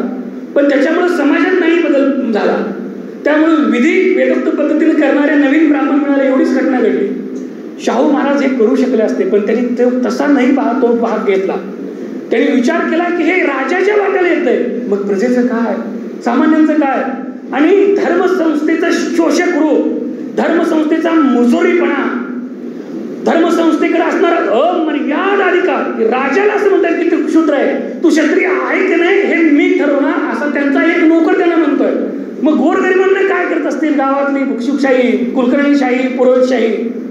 त्यांनी हा सगळा व्यक्तिगत अनुभव एक सामाजिक संदर्भात घेतला आणि सामाजिक परिवर्तनासाठी एक मोठा महान लढा त्यावेळेला त्यांनी सुरू केला. आणि त्याच्यातूनच महाराष्ट्राच्या किंबहुना देशाच्या सामाजिक इतिहासाच्या परिवर्तनाला एक प्रारंभ झालेला आपल्याला आढळून येतो. हे त्याचे खूप महत्त्वाचं वेगळेपण होतं. त्यासाठी त्यांनी लगेचच ते इंग्लंडला गेले 1902 साली आणि 26 जुलै 1902ला कोल्हापूर गॅझेटमध्ये राखीव जागांचा कायदा प्रसिद्ध झाला. मी मगाशी सांगितल्याप्रमाणे कोल्हापूर संस्थान हे बहुजनांचं मराठ्यांचं संस्थान असून सुद्धा दरबारातली म्हणजे कोल्हापूर संस्थानच्या सेवेतली जवळजवळ 90% पदं हे ब्राह्मण आणि ब्रिटिश नोकरशाहीकडे होते. म्हणून महाराजांनी 26 जुलै 1902च्या राजपत्रात प्रसिद्ध केलेल्या आदेशानुसार कोल्हापूर संस्थानातल्या सरकारी नोकरीमध्ये तेव्हापासून रिकाम्या होणाऱ्या ज्या जागा असतील त्यातल्या 50% जागा ह्या मागासवर्गीयासाठी राखून ठेवण्यात आल्या. ब्राह्मण, प्रभू, शेणवी आणि पारसी ह्या 4 जाती सोडून, पहा, ब्राह्मण, प्रभू, शेणवी आणि पारशी या 4 जाती सोडून बाकी सगळ्यांसाठी 50% जागा कोल्हापूर संस्थानाच्या सरकारी सेवेमध्ये राखून ठेवण्यात आल्या. अशा प्रकारचा कायदा हिंदुस्थानच्या इतिहासात पहिल्यांदा होत होता. भारतीय संविधानानं तो 26 जानेवारी 1950ला कलम 16 मध्ये तो अंतर्भूत केला संविधानाच्या. लक्षात घ्या, हे खूप महत्वाचं होतं. आपल्याकडे सुद्धा अनेकदा राखीव जागांच्या विषयी गैरसमज आहे आणि गैरसमज पसरवणारी एक मोठी यंत्रणा काम करते की अशी सांगते की विशेषतः खुल्या प्रवर्गातल्या उमेदवारांना की राखीव जागेमुळे तुमची संधी गेली, तुला एवढे मार्क आहेत, तुला नंबर नाही लागला मेडिकल इंजिनिअरिंगला आणि त्याला बघ तुझ्याच वर्गात बसवता, त्याचे मार्क तुझ्यापेक्षा 25-30 कमी आहे, त्याला MBBS लागला. आणि असं सगळं बहुतांश बघून ऐकून आपण लगेच तिळपापड होतो आणि थेट जाती व्यवस्थेवर घसरतो, आरक्षणावर घसरतो. आरक्षण बंद करायच्या वेळेला सगळ्यांना एका समान पातळीवर आणलं पाहिजे. महाराजांच्या वेळेला सुद्धा हा असा प्रश्न उपस्थित केला. सांगलीचे एक अभ्यंकर नावाचे वकील होते, ते महाराजांना तोंडावर असं म्हणाले की महाराज तुम्ही आरक्षण ठेवून गुणवत्तेवर अन्याय करता. महाराज काही बोलले नाही. त्यांना आपल्या घोडागाडीत बसवलं आणि तबेल्यात घेऊन गेले आणि सगळ्या घोड्यांना चंदी खाण्यासाठी एकदम मोकळं सोडलं आणि त्याबरोबर ते दष्टपुष्ट तरुण घोडे होते ते पुढे वेगात पळत आले आणि चंदीवर ताव मारायला लागले. जे अशक्त होते, म्हातारे होते, तर बारके होते, ते सगळे तसंच मागं बघत राहिले किंवा फार येऊन असं घुसंडी देऊन पुढे जाता येते का बघायला लागले. ते पाहून दाखवत अभ्यंकरांना महाराज म्हणाले की जे सशक्त आहेत, दणकट आहेत, ते सगळे चंदी फस्त करतात, जे अशक्त आहेत ते मागच राहतात. हे ऐकल्यावर अभ्यंकर निरुत्तर झालेले होते. हेच आरक्षणावरतीच राहतं. मित्र हो, आपण जेव्हा आरक्षणाच्या विरोधात बोलतो ना तेव्हा आज सुद्धा गावागावात आंबेडकर नगर, बुद्धनगर, साठेनगर, तिथली घरं, तिथली माणसं, त्या लोकांचे चेहरे, तिथली बेकारी, तिथलं किराणा दुकान असेल तर त्याचं आर्थिक उत्पन्न किती असतं, आपण ते किराणा दुकानात माल आणतो का, अशा कितीतरी गोष्टींचा जरा माणूस म्हणून विचार करावा. हे लक्षात घ्या. हे मान्य आहे की आरक्षणामुळं दलितांमधनं सुद्धा जो एक आर्थिकदृष्ट्या सधन वर्ग बनला तो त्याचा जागरूकपणे लाभ घेतो, परंतु तो आत्ता सधन बनलेला आहे किंवा क्रिमिलेअरची मर्यादा अजून खाली आणून खऱ्या वंचितांना न्याय देता येईल. परंतु हे सतत आपण लक्षात ठेवलं पाहिजे की खुल्या प्रवर्गातल्या विद्यार्थ्यांनी आपली आर्थिक स्थिती काय असते, आपल्याकडे शेती आहे आणि मुख्य म्हणजे आपल्याला एक सामाजिक प्रतिष्ठा आहे. आपल्याला कुणी जरी काही जातीवरनं म्हटलं नसतं तर आपल्याला पाया मागं सारतो आणि बघून घेईल म्हणतो, मला जातीवरनं असं म्हणतो किंवा आपल्याकडे असतं गर्व से कहो, खायला पोटाला अन्न का नसते ना, अंगावर कपडे का नसते ना, पण गर्व से कहो. ह्या टोकदार अस्मिता आपल्याकडे असतात आणि त्याच वेळेला हजारो वर्षे ज्यांना जातीवरून आपण हिनवलं, गावगाड्यातनं बाहेर काढलं, माणसातनं बाहेर काढलं, त्यांचं काय आत्ता कुठं माणसात आले. माणसात म्हणजे मी सुद्धा अजून वेगळ्या वसाहती, कुठं मध्यवर्ती चौकात नाही करत. हे पुन्हा नवीन जाती सिस्टीम आहे. आंबेडकर नगर, बुद्धनगर, साठेनगर हे स्वतंत्र वसाहती आहेत. ह्याचं काय करायचं? SC ST असं आपण सोयीसाठी कॅटेगरी म्हणतो, पण ही एक पुन्हा नवीन वर्ग व्यवस्था निर्माण झाली. विचार शिंदे वक्ते ऐकते. शिंदे म्हणजे कोण? आडनावानं तर ब्राह्मण वाटत नाही, म्हणजे कोणतरी नॉन ब्राह्मण आहेत, पण मग कोण? ओपन मधले का SCतले? ST तर नसणार की STचे आडनाव आदिवासींचे वेगळे असतात. ह्याच्यातनं आपण तर्क करतो. तुम्हाला माहीत असेल सिंधू आपले खेळाडू, ती जेव्हा जिंकली, तिला ऑलिम्पिकमध्ये पदक मिळवलं, तेव्हा इंटरनेटवर तिच्या संदर्भात सगळ्यात सर्च केलेली गोष्ट होती म्हणजे तिची कास्ट. सिंधू कास्ट नेटवर टाकलं गेलं होतं आणि हे भारतीय लोकांनी केलेलं होतं. गुगलनं ते सगळं दाखवलं, सगळ्यात जास्त काय शोध केले त्याची कास्ट कुठली. मग त्याच्यावरून आपण ठरवला आमची जिंकली, त्याचे का किती क्षुद्र मनोवृत्तीचे आपण लोक असतो. कुणाचंही लगेच जात तपासायची, कॅटेगरी तपासायची. मग आपला त्यांचा आपलं लई जाऊ नको त्यांच्या. हे जे आपले DNA आहेत, हे जे पाजरत आलेले बुरसटलेली जाती तत्व आहेत ना, त्याच्यावर घाव घालायचं काम राजर्षीने केलेलं होतं. आणि ते दूर जोपर्यंत होत नाही तोपर्यंत हे आरक्षण राहिलं पाहिजे. हे लक्षात घ्या. किती हीन आणि क्षुद्रत्वाची वागणूक मिळते. अजून सुद्धा आपण किंवा शिक्षण घेत असताना सुद्धा पोरं मुलं किंवा मुली आपले पण ओळखायला सुरू करतात.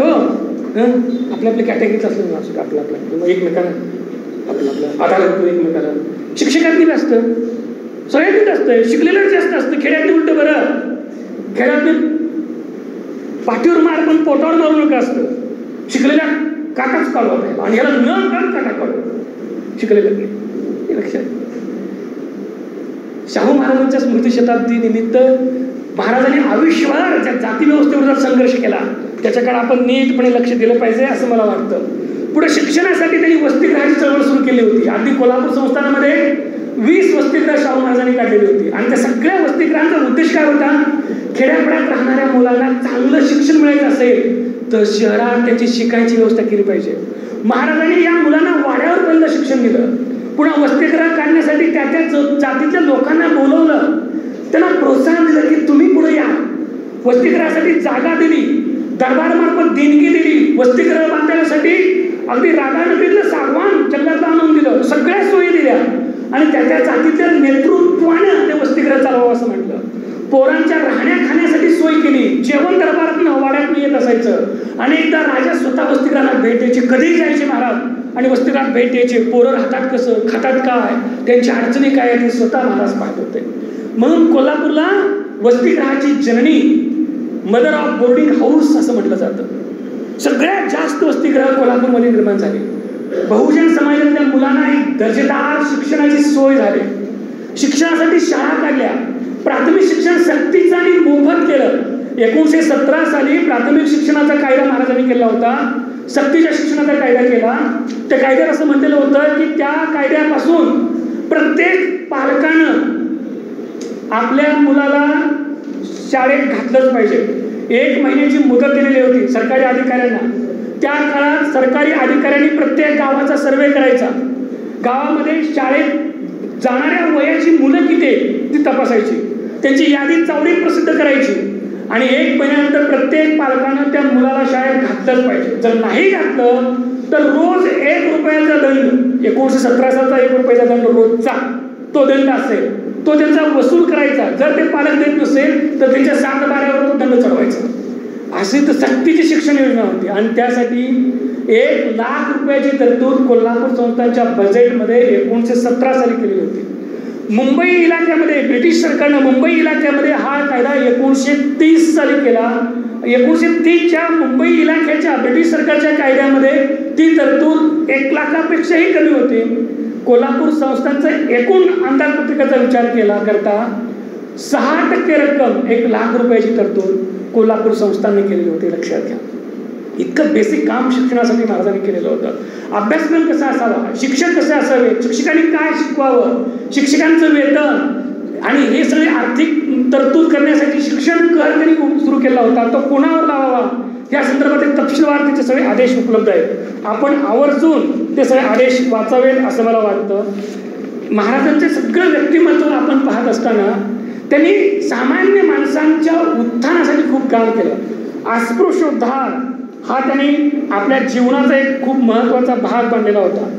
1919 साली ब्रिटिश गव्हर्नरला त्यांनी लिहिलेलं एक पत्र आहे. त्यात असं म्हणतात की मागासवर्गीयांना दारिद्र्याच्या आणि दुःखाच्या चिखलातून बाहेर काढणं हे माझं पवित्र कार्य आहे आणि हे पवित्र कार्य कर्तव्य करण्यात मी मानव जातीची सेवा करतो असं मला वाटतं.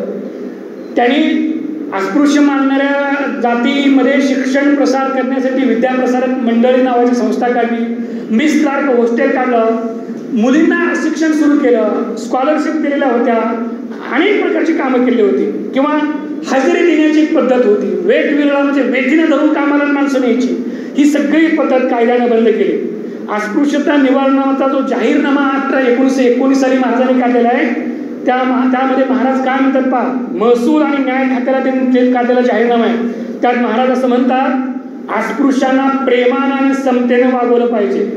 ज्या कोण्या अधिकाऱ्यांना याप्रमाणे वागवण्याची इच्छा नसेल त्यानं 6 आठवड्याच्या आत राजीनामा द्यावा.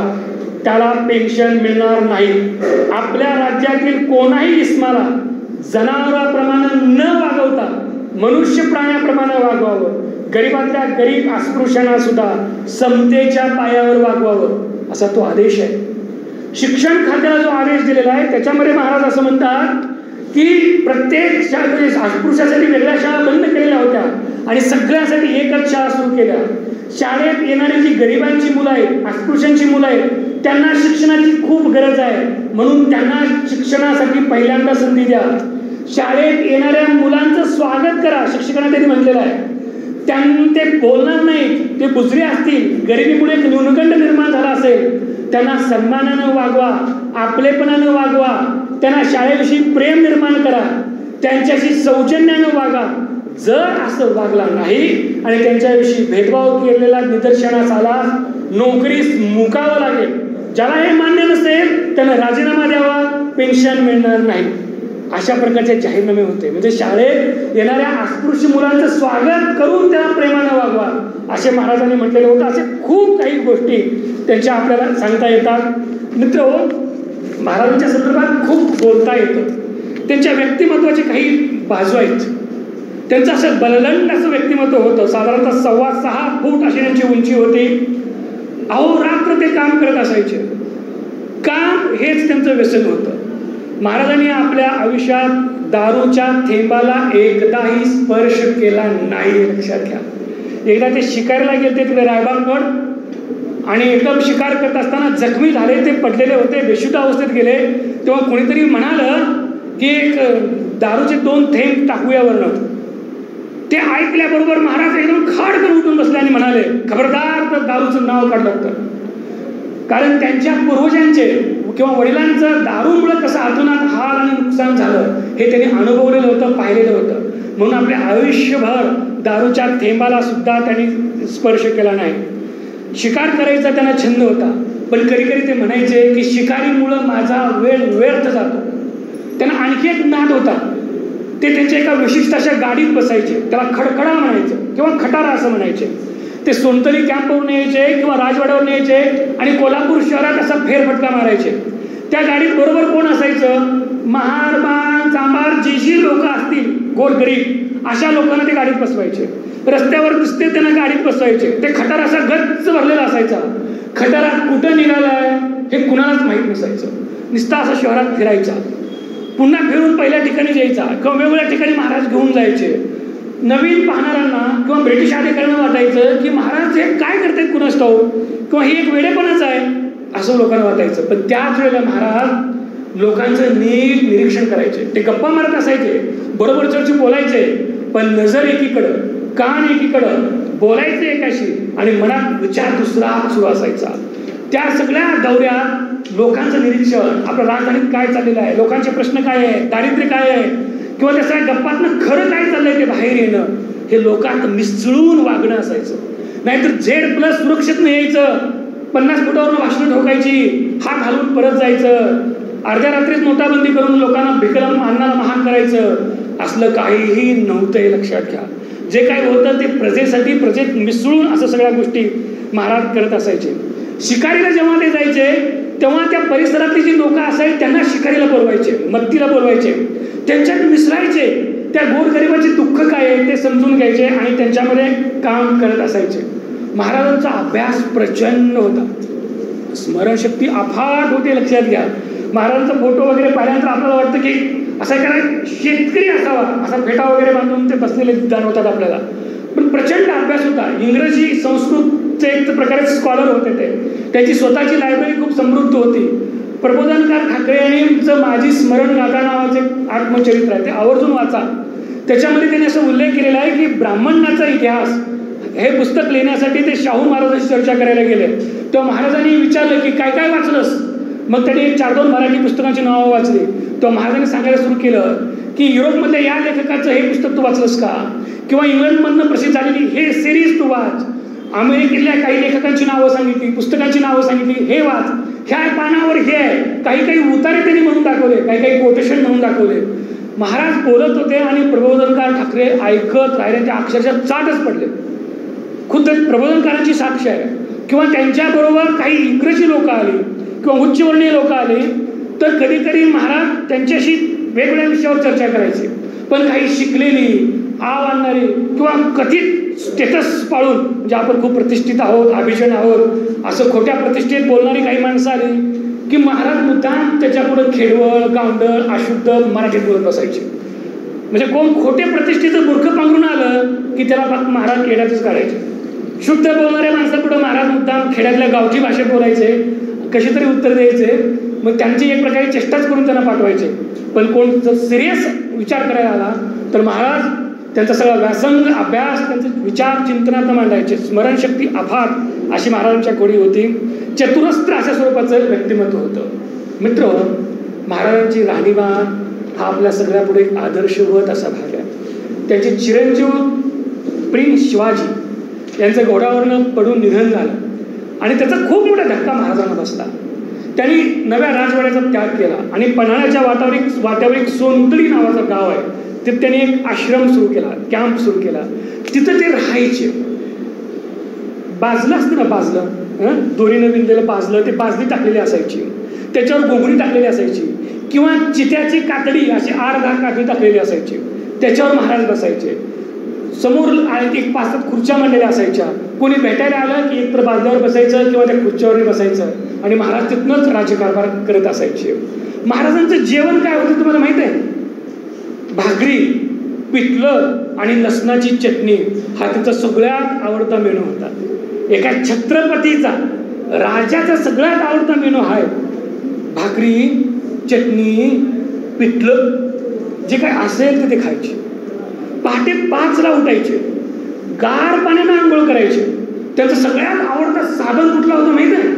दगड घ्यायचे, दगड, आणि त्याला घसा सगळं अंग घासून काढायचे. इतका साधा राजा हो आपला. एक किस्सा आहे असा, थंडीच्या दिवसामध्ये एक दिवशी महाराज असं अंग दाबून घेत होते, झोपले होते आणि असं अंग दाबून घेत होते. मग एक त्यांचा सेवक असं त्यांचं अंग दाबत होता. थंडी वाजायला लागली, अंग दाबता दाबता त्याला दुलकी लागली. त्यानं काय केलं, महाराजांच्या अंगावर घोंगडी होती, तो तिथंच कलंडला. हळूहळू जशी थंडी वाढत गेली तसं घोंगडं त्यानं ओढून घेतलं आपल्या अंगावर.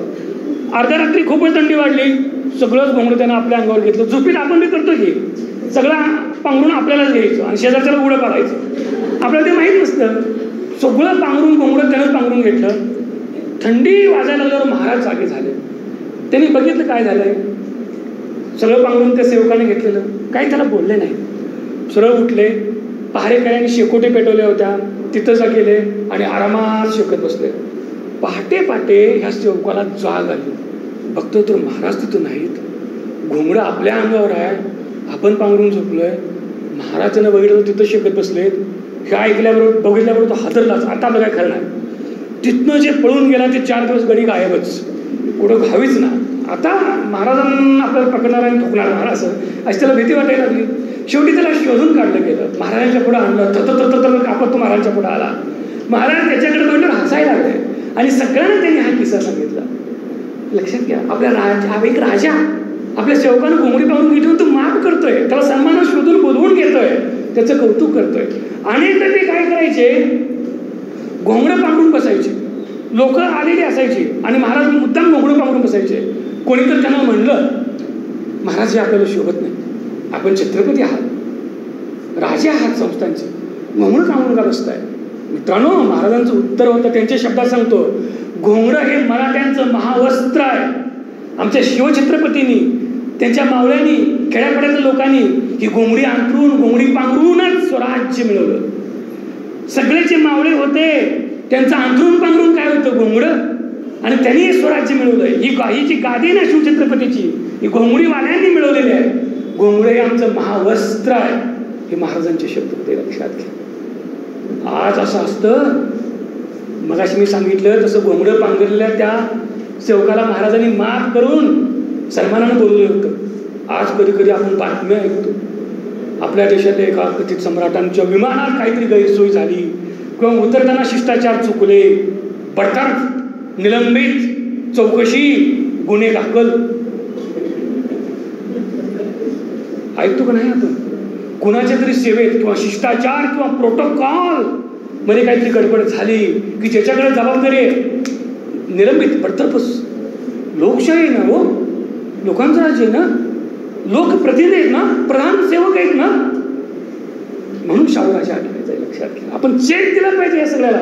तिकडे ते प्रधान सेवक, आपल्याकडे राजर्षी शाहू, थेट चेक बसतो, हलतच नाही घडी कोणा कुठं. हे लक्षात घ्या. या म्हणून शाहूराजा आपल्याला आठवायचं. असं खूप काही तुम्हाला सांगता येण्यासारखं आहे. महाराज असं सतत एक म्हणायचे, मुंबईला कामगारांच्या सभेमध्ये महाराजांना बोललो होतं बोलायला, तेव्हा महाराज त्यांच्या पुढे असं म्हणले होते की मी तुमच्यापैकीच एक आहे, मला मजूर समजा, कामगार समजा, तुमचा मी राजा आहे. 1920ला नागपूरला अखिल भारतीय दलित बहिष्कृत परिषदेचं एक अधिवेशन झालं.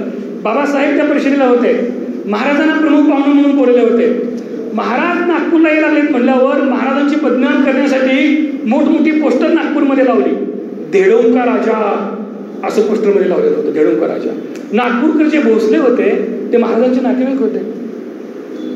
ते महाराज जिथं जायला लागलेत म्हणल्यावर नागपूर सोडून दुसरीकडे निघून गेले. असलं काम करणारा, महाराजांत मिसळणारा, त्यांच्याबरोबर जेवणारा, त्यांच्यात राहणारा असा हा राजा आपला पाहुणा आहे. आणि तो जर चुकून आपल्या घरला आला किंवा आपल्याला भेटायला पाळी आली तर 96 गोळ्या फुटल्या असं समजून त्यांनी नागपूर सोडून निघून गेले. महाराजांनी त्या अधिवेशनात त्या सभेमध्ये बोलताना सांगितलेलं होतं, मला धेडोंकी राजा म्हणून हिनवायचा प्रयत्न केला, पण मला त्याचा अभिमान वाटतो, मी खरा आहेच धेडोंकी राजा. तुम्ही मला इथं बोलवलेलं आहे, मला आपला म्हणला. ते दलितांना उद्देश होता की तुम्ही मला आपला म्हणला, याचा मला अभिमान वाटतो. माझं सगळं आयुष्य हे तुमच्यासाठी मी खर्ची घाले. दलितासाठी, ब्राह्मणेतरासाठी काम करत असताना मला ब्रिटिश सरकारनं पदच्युत केलं तरी मी सत्तेची पर्वा करणार नाही. मी सगळं गोरगरिबांच्यासाठी माझं उर्वरित आयुष्य खर्ची घाले असं त्यांनी म्हटलेलं होतं. लक्षात घ्या. शाहू महाराज सामाजिक चळवळींना मदत करतात, दलित ब्राह्मणेतर चळवळींच्या अध्यक्षस्थान भूषवतात, म्हणून ब्रिटिश गव्हर्नमेंटकडे तक्रार करण्यात आल्या. त्या सनातनी ब्राह्मणवाद्यांनीच केलेल्या होत्या. आणि काही केन प्रकारे कोल्हापूर संस्थान कसं बरखास्त करता येईल यासाठी सगळे प्रयत्न सुरू होते. ब्रिटिश अधिकाऱ्यांचं कान भरण्याचे प्रयत्न सुरू होते. तेव्हा महाराजांनी ब्रिटिश अधिकाऱ्यांनी ठणकावून सांगितलं होतं की मगाशी मी म्हटल्याप्रमाणे गोरगरिबांच्यासाठी काम करत असताना माझं राज्य गेलं तरी मला त्याची पर्वा नाही. माझ्या आयुष्यात राहिलेले सगळे क्षण या दीनदलित गोरगरीब रयतेची सेवा करण्यात खर्ची पडले तर मी स्वतःला धन्यता मानेन. मित्र, अशा प्रकारचं काम करणारा हा एक थोर राजा होता. त्यांच्यावर खूप बोलता येतं. माझ्या भाषणातला आता एक 10% भाग झाला आहे, अजून मी पुढे जास्त नाही बोलणार. 10% झाला आहे. त्यांची भाषणं मी महत्त्वाची सगळी आणलेली होते. कथापेक्षा भाषणं खूप महत्त्वाची आहेत. त्याच्या सगळ्या भाषणांनी काय येतं, जातीभेद मोडा. जातीभेद हे आपल्या गुलामगिरीचं मूळ आहे. धर्माची चिकित्सा करा. ही ब्राह्मणवाद समजून घ्या. कर्मकांड करू नका, त्याच्यातनं बाहेर पडा. सगळेजण एक व्हा, एकीनं वागा. त्यांच्या एकूण सगळ्या भाषणाचा जो सार आहे आणि त्याच्यातून आपण काय वागावं हे त्यांनी जे सांगितलेलं आहे ते खूप महत्त्वाचं आहे.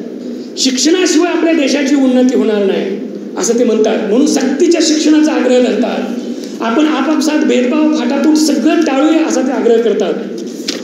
त्यांनी शेवटी एक संदेश दिला, तो मी तुमच्यापुढेच वाचून दाखवतो.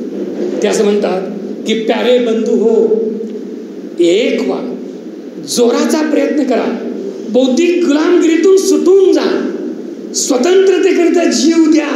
स्वतंत्रता करता म्हणजे कुठली स्वतंत्रता? धार्मिक आणि सामाजिक गुलामगिरीतून स्वतंत्र होण्याची स्वतंत्रता आहे. लक्षात घ्या. स्वतंत्रतेकरिता जीव द्या, काय वाटेल ते करा, परंतु जे तुम्हाला पशुप्रमाणे वागवतात त्यांच्यापासून स्वतंत्रता मिळवा. बारीक सारीक भेद विसरून एक व्हा आणि जोराचा प्रयत्न करा. आळस सोडा, उद्योग व्यापार उदीम करा, नवीन ज्ञान आत्मसात करा, शिक्षण घ्या. महाराजांच्या आयुष्यातलं सगळ्यात मोठं तरी जर काही काम केलं असेल ना, शिक्षण शिक्षण आणि शिक्षण आहे. आपले सगळे राजसत्ता त्या शिक्षणासाठी पणाला लावत होते. शिक्षण घ्या. आज असं पुन्हा ऐकायला येतं, शिकून का उपयोग आहे, कुठं नोकरी आहेत, सगळे बेरोजगारीच वाढायला लागले आहे, त्याच्यापेक्षा आताच काहीतरी कामधंदा बघ, असं जे सांगतात ना, त्यांनी त्यांच्या मुलांना शाळेतनं काढून किराणा दुकान टाकून दिले का बघायचं. लक्षात आलं? हे एक पुन्हा प्रोपगंडा असतो, गंडवायचा डाव असतो. म्हणजे शिक्षणाच्या ज्या काही थोड्या संधी आहेत त्याच्यातनं हे सगळे बाहेर पडावे आणि राहिलेली खिरापत आपल्यालाच खायला मिळावी, आपल्याला ती ओळखता आली पाहिजे. म्हणून मित्र हो, भोवताली जे चाललंय ना त्याच्याकडे नीटपणे पाहायला शिका. नवीन शैक्षणिक धोरण येत आहे की जे तुमच्या आमच्या सगळ्यांच्या मुळावर उठलेलं आहे. इथून पुढे कोणतं कॉलेज असणार आहे? किमान 3000 विद्यार्थी जिथं असतील असं एकच कॉलेज असेल. सिंगल फॅकल्टी किंवा डबल फॅकल्टी असणार नाही. सगळ्या फॅकल्टी म्हणजे आर्ट्स, कॉमर्स, सायन्स, फार्मसी असं सगळं एकाच कॉलेजमध्ये असेल आणि तिथले किमान 3000 विद्यार्थी असतील. म्हणजे ग्रामीण भागातली कॉलेज बंद पडतील. त्याचा फटका पहिल्यांदा विद्यार्थ्यांना, मुलींना बसेल. मुलींचं सगळं शिक्षण थांबेल. शिक्षण थांबल्यावर पुन्हा काय आहे? तालिबानीकरण. तालिबानच आहे पुन्हा. शिक्षण नाही. जे काही असतं 8वी 9वी 10वी तेवढं शिकायचं, पुन्हा पहिले लग्न करून टाकतात आणि पुन्हा तिथं नांदायला जायचं आणि जी काही कामं असेल ती करत बसायची. खेड्यापाड्यातल्या प्राथमिक शाळा सुद्धा बंद व्हायची वेळ आलेली आहे. जिथं पटसंख्या 20च्या खाली आहे, 10च्या खाली आहे, त्या शाळा बंद करा. नुसत्या शाळांची संख्याच राहिलेली आहे, त्याच्यातली गुणवत्ता संपत चाललेली आहे. असं खूप काही घडतंय. शिक्षणाचं भारतीयकरण नावाचा एक शब्द ऐकायला लागलाय. भारतीयकरण. आपली महान भारतीय संस्कृती होती ना. आपल्याला 2 उदाहरणं दिली जातात गंडवण्यासाठी. आपल्याला कुठली विद्यापीठं काढायची आहेत? नालंदा आणि तक्षशिला या विद्यापीठांचं पुनरुज्जीवन करायचं आहे. मित्र हो, नालंदा आणि तक्षशिलामध्ये कांबळे असेल, शिंदे असेल, हे पाटील असेल, होता का हो नालंदा तक्षशिलामध्ये शिकायला? असेल असं तुम्हाला वाटतं? लांडगे, लोंढे, कांबळे, कोल्हे हे Nalanda Takshashila vice chancellor, professor, Sanskrit head of the department वगैरे असतील का हो? होती का हो? जर अभ्यास करायला पाहिजे आपण. किंवा समजा त्यावेळेला बौद्ध काळ होता म्हणून असलं तरी आजच्या मनु समर्थकांना त्या नालंदा युनिव्हर्सिटीमध्ये खरंच कुणाला शिकवायचं असेल? मित्र हो, बिहारमध्ये रामायण युनिव्हर्सिटी स्थापन झाली. रामायण युनिव्हर्सिटी बिहारमध्ये. काय शिकवायचं आहे? रामायणातलं अभियांत्रिकी, इंजिनिअरिंग, कुठलं स्थापत्यकला. भारत ते श्रीलंका याला रामांच्या माकडांनी तो तयार केलेला पूल, राम सेतू, तो इंजिनिअरिंगचं अद्भुत उदाहरण आहे म्हणे. ते शिकवायचं आपल्या इंजिनिअरना. हे जे काय अस्त्र, ब्रह्मास्त्र होती ना, ती त्या आंतरखंडीय क्षेपणास्त्र होती त्या काळातली. काय ग्रेट सायन्स होतो. आंतरखंडीय क्षेपणास्त्र होती ती. गणपती म्हणजे प्लॅस्टिक सर्जरी. सन्माननीय prime minister Indian science congress उद्घाटनात बोलत होते. हे सगळं असलं मांडायला लागले. वैदिक गणित शिकवलं जाणार आहे. हे सगळं नवीन शैक्षणिक धोरणात भारतीय शिक्षण पद्धती, भारतीय ज्ञान, भारतीय विद्या म्हणून हे सगळं अभ्यासक्रमात आलंय मित्र हो. एक NCERTने एक सर्वे केला. तो MSERT मार्फत सर्वे सुरू होता. ते माझ्याकडे आलेलं होतं सर्वेसाठी. ऑनलाईन नुसतं सर्वे करायचा होता. प्रश्न तयार होते, त्याची 5 उत्तर होती, त्यात आम्ही नुसती टीक करायची होती. भारतीय ज्ञान परंपरेतल्या खालीलपैकी कोणत्या गोष्टी माध्यमिक अभ्यासक्रमात असाव्यात? आकडा 1 फलज्योतिष, अभ्यास 2 वास्तुशास्त्र, 3 ज्योतिष, 4 पंचांग. हे असलं. त्यात आम्हाला काही पर्याय नव्हता, आम्ही फक्त टिक करायचे होते. हे सगळे सर्वे झाले. असे सर्वे भारतात करून घेतलेत. म्हणजे ते पुन्हा म्हणून आम्ही कुठे केले? लोकांनीच सर्वे करून सांगितलं ना, हे अभ्यासक्रमात घाला. हे सगळं आलंय. म्हणजे आपण पुढं BA काय ज्योतिष होणार आणि पोपट घेऊन रस्त्यावर बसणार. जॉब मिळणार पोपट चालवायचा, कार्ड काढायचा. हे शिकवावं कुणाला? सिलिकॉन व्हॅलीमध्ये जे ह्यांची नातवांड परतवांड आहे का नाही, तिथनं सगळ्यांना बोलवायला पाहिजे इथं आणि पोपटाचं शिक्षण द्यायला पाहिजे ना. अजूनही येतो मित्र हो. भारतीय ज्ञान परंपरेमध्ये आपलं काय होतं जरा आठवा बरं. ब्रिटिश येण्याच्या पूर्वी 1818 पूर्वी पेशवाई होती. फार लांबच नाही, पेशवाई होती. पेशवाईच्या काळात शिक्षण काय होतं? भारतीय ज्ञान, भारतीय शिक्षण पद्धतीतलं पंतोजी पद्धत कुणाला शिकवलं जायचं? किंवा जो भारतीय ज्ञान परंपरेतला एक महान शिक्षक मानला जातो द्रोणाचार्य, ज्यांच्या नावानं आदर्श शिक्षक पुरस्कार दिला जातो, कुणाला सुचला असेल तर द्रोणाचार्यांचं नाव आदर्श शिक्षक म्हणून द्यायला?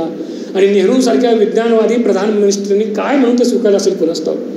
ज्यानं एका राजपुत्राला आणि आपल्या आवडत्या एका राजपुत्राला विद्यार्थ्यासाठी दुसऱ्या एका आदिवासी राजपुत्राला, तो मी राजपुत्र एकलव्य राजपुत्र लक्षात घ्या, पण तो आदिवासी आहे, काष्टीजम केलं. काष्टीजम करून त्याला सांगितलं की नाही तुला शिक्षण देणार नाही. नुसतं काष्टीजम करून हा घडी नाही थांबला, ते बिचारा एकलव्य जंगलात गेला. तो स्वतः खरतर परिश्रम करून त्यानं ते विद्या शिक्षण घेतले. ती गोष्ट काय सांगते फक्त आपल्याला बघा, ती गोष्ट काय सांगते त्याचा अर्थ लावायचा आपण. खरतर परिश्रम करून त्याने सगळं शिक्षण घेतलं, धनुर्विद्येत निष्णात प्रावीण्य झाला. जे काही त्याचं विद्या फॅकल्टी असेल ना त्यात तो स्कॉलर टॉपला गेला. तिथं पुन्हा जंगलात हे द्रोणाचार्य आपल्या सगळ्या अर्जुनांना वगैरे घेऊन गेलं. ती गोष्ट त्यांना माहिती आहे आपल्याला. आणि कुठून तरी असं नुसत्या प्राण्यांच्या किंवा त्या कुत्र्याच्या आवाजाबरोबर असे बाण आले आणि सगळ्या कुत्र्याला कुठलीही इजा न होता त्याचं फक्त तोंड कुत्र्याचं बंद राहिलं होतं. हे सगळं पाहून हे कडे चाटच पडले. असं कोण अजून असा धनुर्विद्या आहे की एकही इजा कुत्र्याला नाही आणि फक्त बाणाने तोंड भरलंय. मग शोधत शोधत गेले, तिथं तो एकलव्य सापडला. तुला हे कुणी शिकवलं? ते बिचारं भोळं भाबडं पटकन पाया पडलं. गुरुजी तुम्हीच? मी कधी सांगितलं मी तुमच्याकडे शिकायला आलतो, तुम्ही मला नाही म्हणला, मग मी तुमच्याकडून शिकलो. अरे पण मी तुला नाही म्हणून हाकून लावतो, तो कुठून शिकला? मग ते बोट करून इकडे नको बोट करायला, हे असं कुठं केलं पाहिजे काळ्याकडे. हे तुमचा पुतळा मी इथं केला होता आणि त्या पुतळ्याकडं दाखवलं की मी यांना समोर ठेवून हे सुद्धा सगळं पुन्हा घुसरलं असणार आहे बरं का. हे पुतळा पितळा द्रोणाचार्य असं अजिबात करत नसतं ते. त्या पोरग्याने स्वतःहून शिक्षण घेतलंय, ते घसरलंय पुन्हा. हे तुमच्यावर बघून शिकलो. ठीक ठीक ठीक. मग ते भावनाशील होऊन पुन्हा तुम्ही इथं प्रत्यक्षात मला आलात, मला आता आशीर्वाद द्या. आशीर्वाद द्यायला गडी हात आकडता घ्यायला लागला. तो म्हणला मी तुला आशीर्वाद देतो पण एका अटीवर. आता मीच तुला शिकवले असं तू म्हणतोस तर माझी गुरुदक्षिणा दे.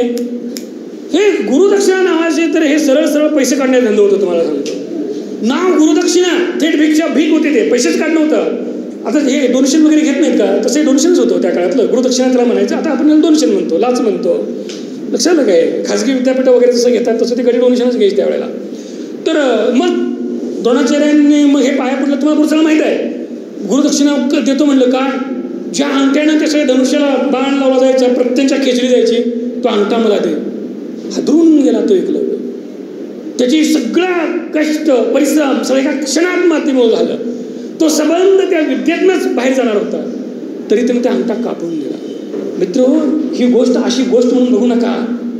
ही गोष्ट आपल्याला ज्ञानापासून वंचित ठेवण्याचे एका कटकारस्थानावर प्रकाश टाकते. एकतर तुम्हाला शिकवलं जाणार नाही. एकलव्य हा निव्वळ एक जंगलात राहणारा साधा आदिवासी नव्हता, तो आदिवासींच्या राजाचा पोरगा होता.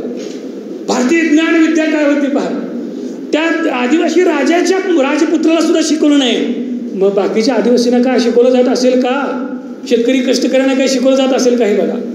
आणि तो पुन्हा जाऊन स्वतःच्या हिमतीवर शिकला, तरी त्याचा शोध घेऊन त्याला त्या सगळ्या ज्ञानापासून वंचित ठेवणं, त्याचं सगळं ज्ञान एका झटक्यात काढून घेणं आणि त्याला त्याच्या मूळ पदावर पोहोचवणं, ही होती भारतीय ज्ञान परंपरा. हे महाभारतातली. रामायणात एक सांगतो आणि थांबतो. शंभुकाला ती तर गोष्ट भलतीच बघा. ही घुसडणे ना सगळं पुन्हा ती गोष्ट म्हणजे त्याच्यात हितसंबंधी डावपेच आहेत. काय एकदा रामाच्या राज्यात दुष्काळ पडला. काय दुष्काळ पडला शोधायला लागले. मग हे ब्राह्मण पुरोहितांनी सांगितलं की कोणतरी कुठंतरी एक शंभूक नावाचा एक क्षुद्र जंगलात तपश्चर्या करतोय आणि क्षुद्रांनी तपश्चर्या करायची नसते, त्यामुळे सगळा हा अधर्म झाला. सगळी सृष्टीत कोप व्हायला लागलाय, दुष्काळ पडलाय. बघा दुष्काळ पडायची कारण काय? कोणतरी एखादा गरीब पोरगा अभ्यास करायला लागला दुष्काळ पडतो. आपण गोष्टींचा अर्थ लावायचा पोरानं, नुसत्या माना डोलवायचं नाही. हरिविजय पांडव कथाचा अर्थ लावायचा, ते गांधारी कथेचा अर्थ लावायचा. का गांधारी डोळ्यावर पट्टी बांधायची? नवरा आंधळा होता म्हणून. काय म्हणते गांधारीची कथा? नवरा आंधळा होता म्हणून जिला पतिव्रता का म्हणलं जातं? का ग्रेट पतिव्रता? ह्या जगाचं ज्ञान मिळणार जे ज्ञानेंद्रिय आहेत आपली सगळी, डोळं नाक कान, नवरा अंधाय म्हणून त्या स्त्रीनं सुद्धा आपली सगळी ज्ञानेंद्रिय बंद करायची. तिनं सुद्धा हाडामासाचं जिवंत सगळे डोळा असताना सुद्धा ते बंद करून आयुष्यभर तसंच राहायचं. मग ती ग्रेट पतिव्रता. असं एखादा पत्नी व्रता सापडतो का? पत्नी व्रता की ज्यानं बायको आंधळे म्हणून डोळ्याला ऑपरेशन करून डोळं घालवलं आणि आयुष्यभर आपल्या बायकोसारखा अंदाज झाला. एक उदाहरण दाखवा हो आपल्या देशात. सती जाणाऱ्या बायका इसवी सन पूर्व 4थ्या शतकापासून सतीचे उल्लेख आढळतात. चेष्टा नाही, सती फार भयानक होतं. ते जिवंत बायकांना जाळलं जायचं. चला एक चटका बसला तर आपल्या हाताला काय होतं बघा, जिवंत जाळलं जायचं. 4थ्या शतकापासून इसवी सन पूर्व 4 म्हणतोय, म्हणजे आजपासून जवळजवळ 2600 वर्ष हे लॉर्ड बेंटिंगनं कायदा करेपर्यंत सुरू होतं. हे 20व्या शतकाच्या पूर्वार्धात राजस्थानात सुरू होतं. आता राजस्थानामध्ये मध्ये 1991 एक बाई सती गेली, कुंवर सिंह नावाची. पुन्हा तिचं मंदिर बांधण्यात आलं. हे लक्षात घ्या. आणि हे सगळं असलं म्हणजे बायका सती गेल्या की तुला स्वर्ग प्राप्ती. कधी नवरा सती गेला का? सता पक्षपाती सगळी धर्मशास्त्र आहे. मुलींनी लक्षात ठेवा, हे सगळं चॅलेंज केलं पाहिजे. सगळ्या धर्मशास्त्राचं स्वतः वाचन केलं पाहिजे. हे असलं कथा बिथा ते श्रावण सोमवार ते बायका काय करतात असं अजिबात करायचं नाही. ह्या धर्मसंस्थेत माणूस म्हणून माझं स्थान काय, त्याला सगळं चॅलेंज बिलकुल लागत नसतं. कुणी चॅलेंज करू नये. का कृष्ण प्रश्न विचारू नयेत म्हणून मग तुम्ही धर्मद्रोही, नास्तिक, पाखंडी, पापी, नरकाशिवाय जागाच नाही. आणि त्यात मी कडे चॅलेंज केला तर त्याला मारून टाकायची शिक्षा होत्या. मारून टाकलं जात होतं थेट इथं. लक्षात घ्या. का तर पितळ उघडं पडतं. स्वर्ग नरकाची उदाहरणं दिले. कोण स्वर्ग बघून आला, कोण नरक बघून आला, तिथली वर्णन करायला तिथनं इथं बघ माघारी गेलं पाहिजे की नाही? कोण आलं बघून? सगळ्या देवदेवतांचे फोटो आपण पुसतो, मूर्त्या करतो. कुणी काढले फोटो? कुणाला कॅमेरा होता? कोण तिथे गेलं? तिथनं कोण फोटो कापून आलं? लॉजिक आहे हो, साधं तर्कशुद्ध लॉजिक वापरलं का हे सगळा डोलारात कोसळतो. का डॉलर उभा राहिला? उपजीविकेचं साधन म्हणून हा डॉलर उभा राहिला होता. आणि त्याला चॅलेंज करायला लागतं एखादा शंभुकासारखा मुलगा. तो तिथं अभ्यास करायला लागल्याबरोबर रामाला सांगितलं की त्यामुळे दुष्काळ पडलाय. राम तिथं गेला आणि धनुष्यबाणाने शंभुकाचा वध करून टाकला. मग ह्याच्यावर नुसती गोष्ट नाही थांबवली, रामाच्या हातनं मरण आलं. शंभू धन्य, शंभुकाला मोक्ष मिळाला. मग असं सगळं रामाच्या हातनं मरणं, रामांना ज्यांनी सल्ला दिला त्यांच्यावर असेच बाण चालायला पाहिजे होतं. मोक्षच मिळत होतं ना गड्यांना.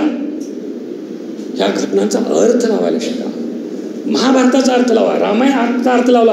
कारण आता धर्मसंस्थेचं खूप सगळं सुरू झालेलं नाही. राम मंदिर हे ज्या देशातलं सगळ्यात ग्रेट इथनं पुढं असणार आहे. एखादी युनिव्हर्सिटी, राम मंदिराला जेवढा खर्च येतो त्याच्यात एखादी युनिव्हर्सिटी, विश्वविद्यालय उभं राहायला पाहिजे होतं. किंवा जागतिक दर्जाची एखादी संशोधन संस्था, इस्पितळ उभी राहायला पाहिजे होती. आपण मित्रांनो भोवताली जे चाललंय त्याचं तरुण पोराने आपण अर्थ लावला पाहिजे. तर आणि तरच आपण राजर्षी शाहूंचे वैचारिक वारसदार आहोत असलं पाहिजे. म्हणून मी भाषणाच्या सुरुवातीला जे सांगितलं होतं ना, आपले पूर्वज जसे जैविक आपले आई वडील आहेत तसे आपले वैचारिक आणि सांस्कृतिक वाढ वडील फुले, शाहू, आंबेडकर, कर्मवीर अण्णा आणि एन डी सरांच्यापर्यंत आहेत. एन डी सरांनी आपलं आयुष्य घालवलं याच्यासाठी. एन डी सरांच्यावर खूप वेगळंच बोलता येऊ शकतं. आपण या सगळ्यांचे विचार वाचूया आणि ते स्वतः फर्स्ट रेफरन्स याच्यामध्ये त्याच्यातनं वाचा. आपलं सगळं वाचायचं साधन म्हणजे व्हॉट्सअप युनिव्हर्सिटी, ज्यातलं काहीतरी फॉरवर्ड करायचं, वाचायचं, स्टेटस ठेवायचं, असला फालतूपणा बंद करायचा. शाहू शिक्षकांनी सुद्धा शाहू महाराजांची पत्र शिवाजी विद्यापीठाने प्रसिद्ध केले. विलास संघवीने खूप मोठं काम केलेलं आहे. 100 रुपयाला एक खंड मिळतो. 10 खंडात 1000 रुपये खर्च केलेला 10 खंड. आपला 1000 रुपये म्हणजे दिवसाच्या अर्ध्या पगारापेक्षा सुद्धा कमी पगार मिळतो. आपण ते शाहू महाराजांचे खंड आणले पाहिजे. शाहू महाराजांच्या लिहिलेली मूळ संदर्भग्रंथ आणले पाहिजे. आपण पोरांना सांगितलं पाहिजे. शाहूच्या जीवनातलं सगळ्यात 2 वाक्य सांगायचं काय सांगता येतं? चिकित्सा करा, बुद्धिवादी बना, धर्मसंस्थेची चिकित्सा, समाज व्यवस्थेची चिकित्सा.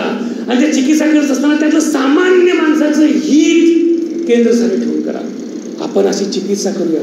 शाळा, महाविद्यालय आणि विद्यापीठ ही चिकित्सेची केंद्र आहेत. विद्यार्थ्यांनी आणि प्राध्यापकांनी चिकित्सा केली नाही तर कोण समाजात चिकित्सा करणार आहे? निव्वळ पुस्तकी शिक्षण, पदव्या ह्यासाठी नाही तो ही विद्यापीठ आणि शिक्षण व्यवस्था.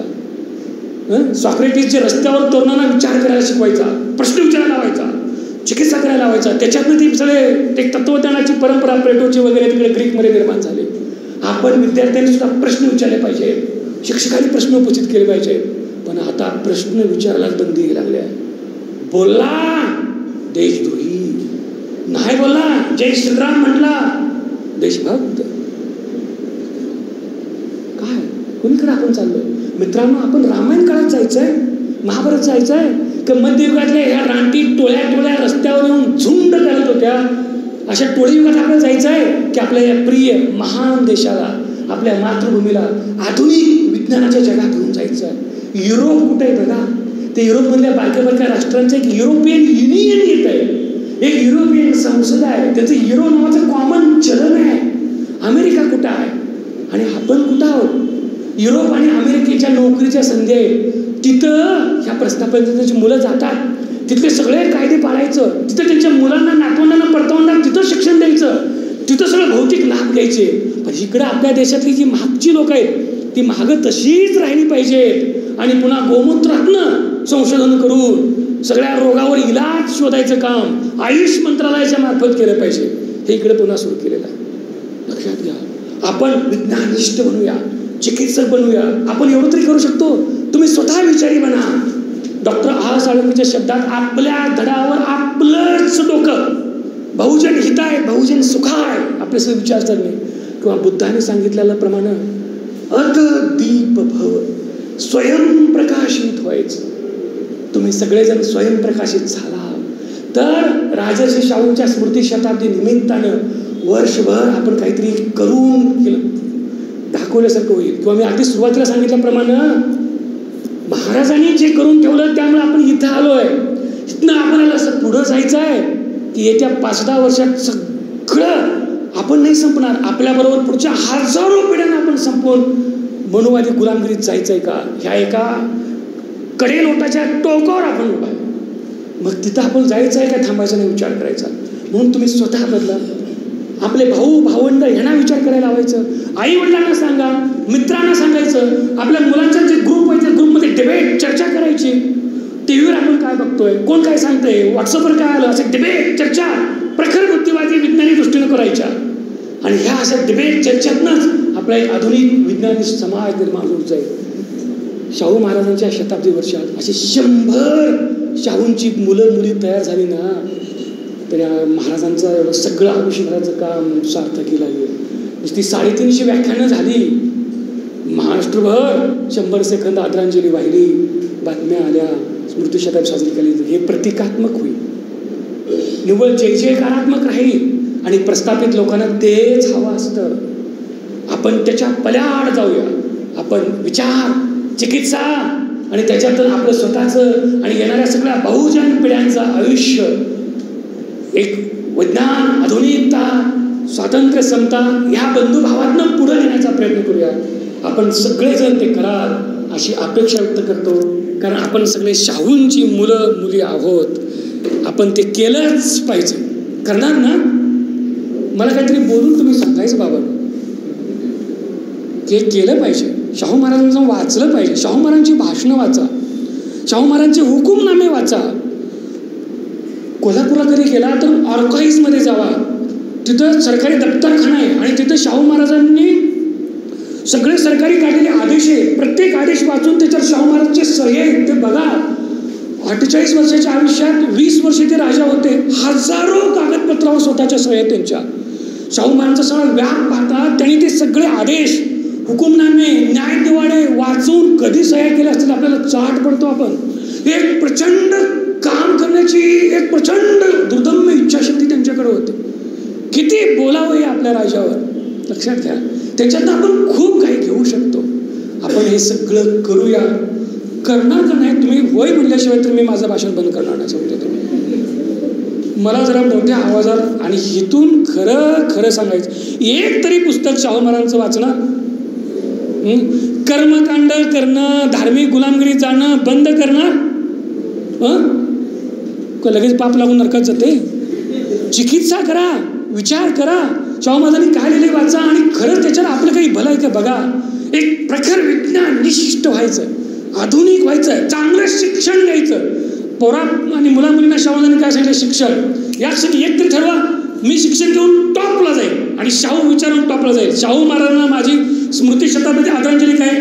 मी शिक्षण घेऊन टॉपला जाईन, चांगली नोकरी लागेल आणि पुन्हा सामाजिक जाणीवेनं काम करत राहील, एवढा तरी निश्चय करा. प्रत्येक जण आपण काही ना काही शाहू विचाराचं बी रुजवायचं, पेरायचं आणि ते पीक वाढवून जतन करायचा निश्चय करूया. करणार का नाही शिक्षक मंडळी? करावं अशा आपल्या सगळ्यांना कळकळीची विनंती करतो. इथं थांबतो. धन्यवाद.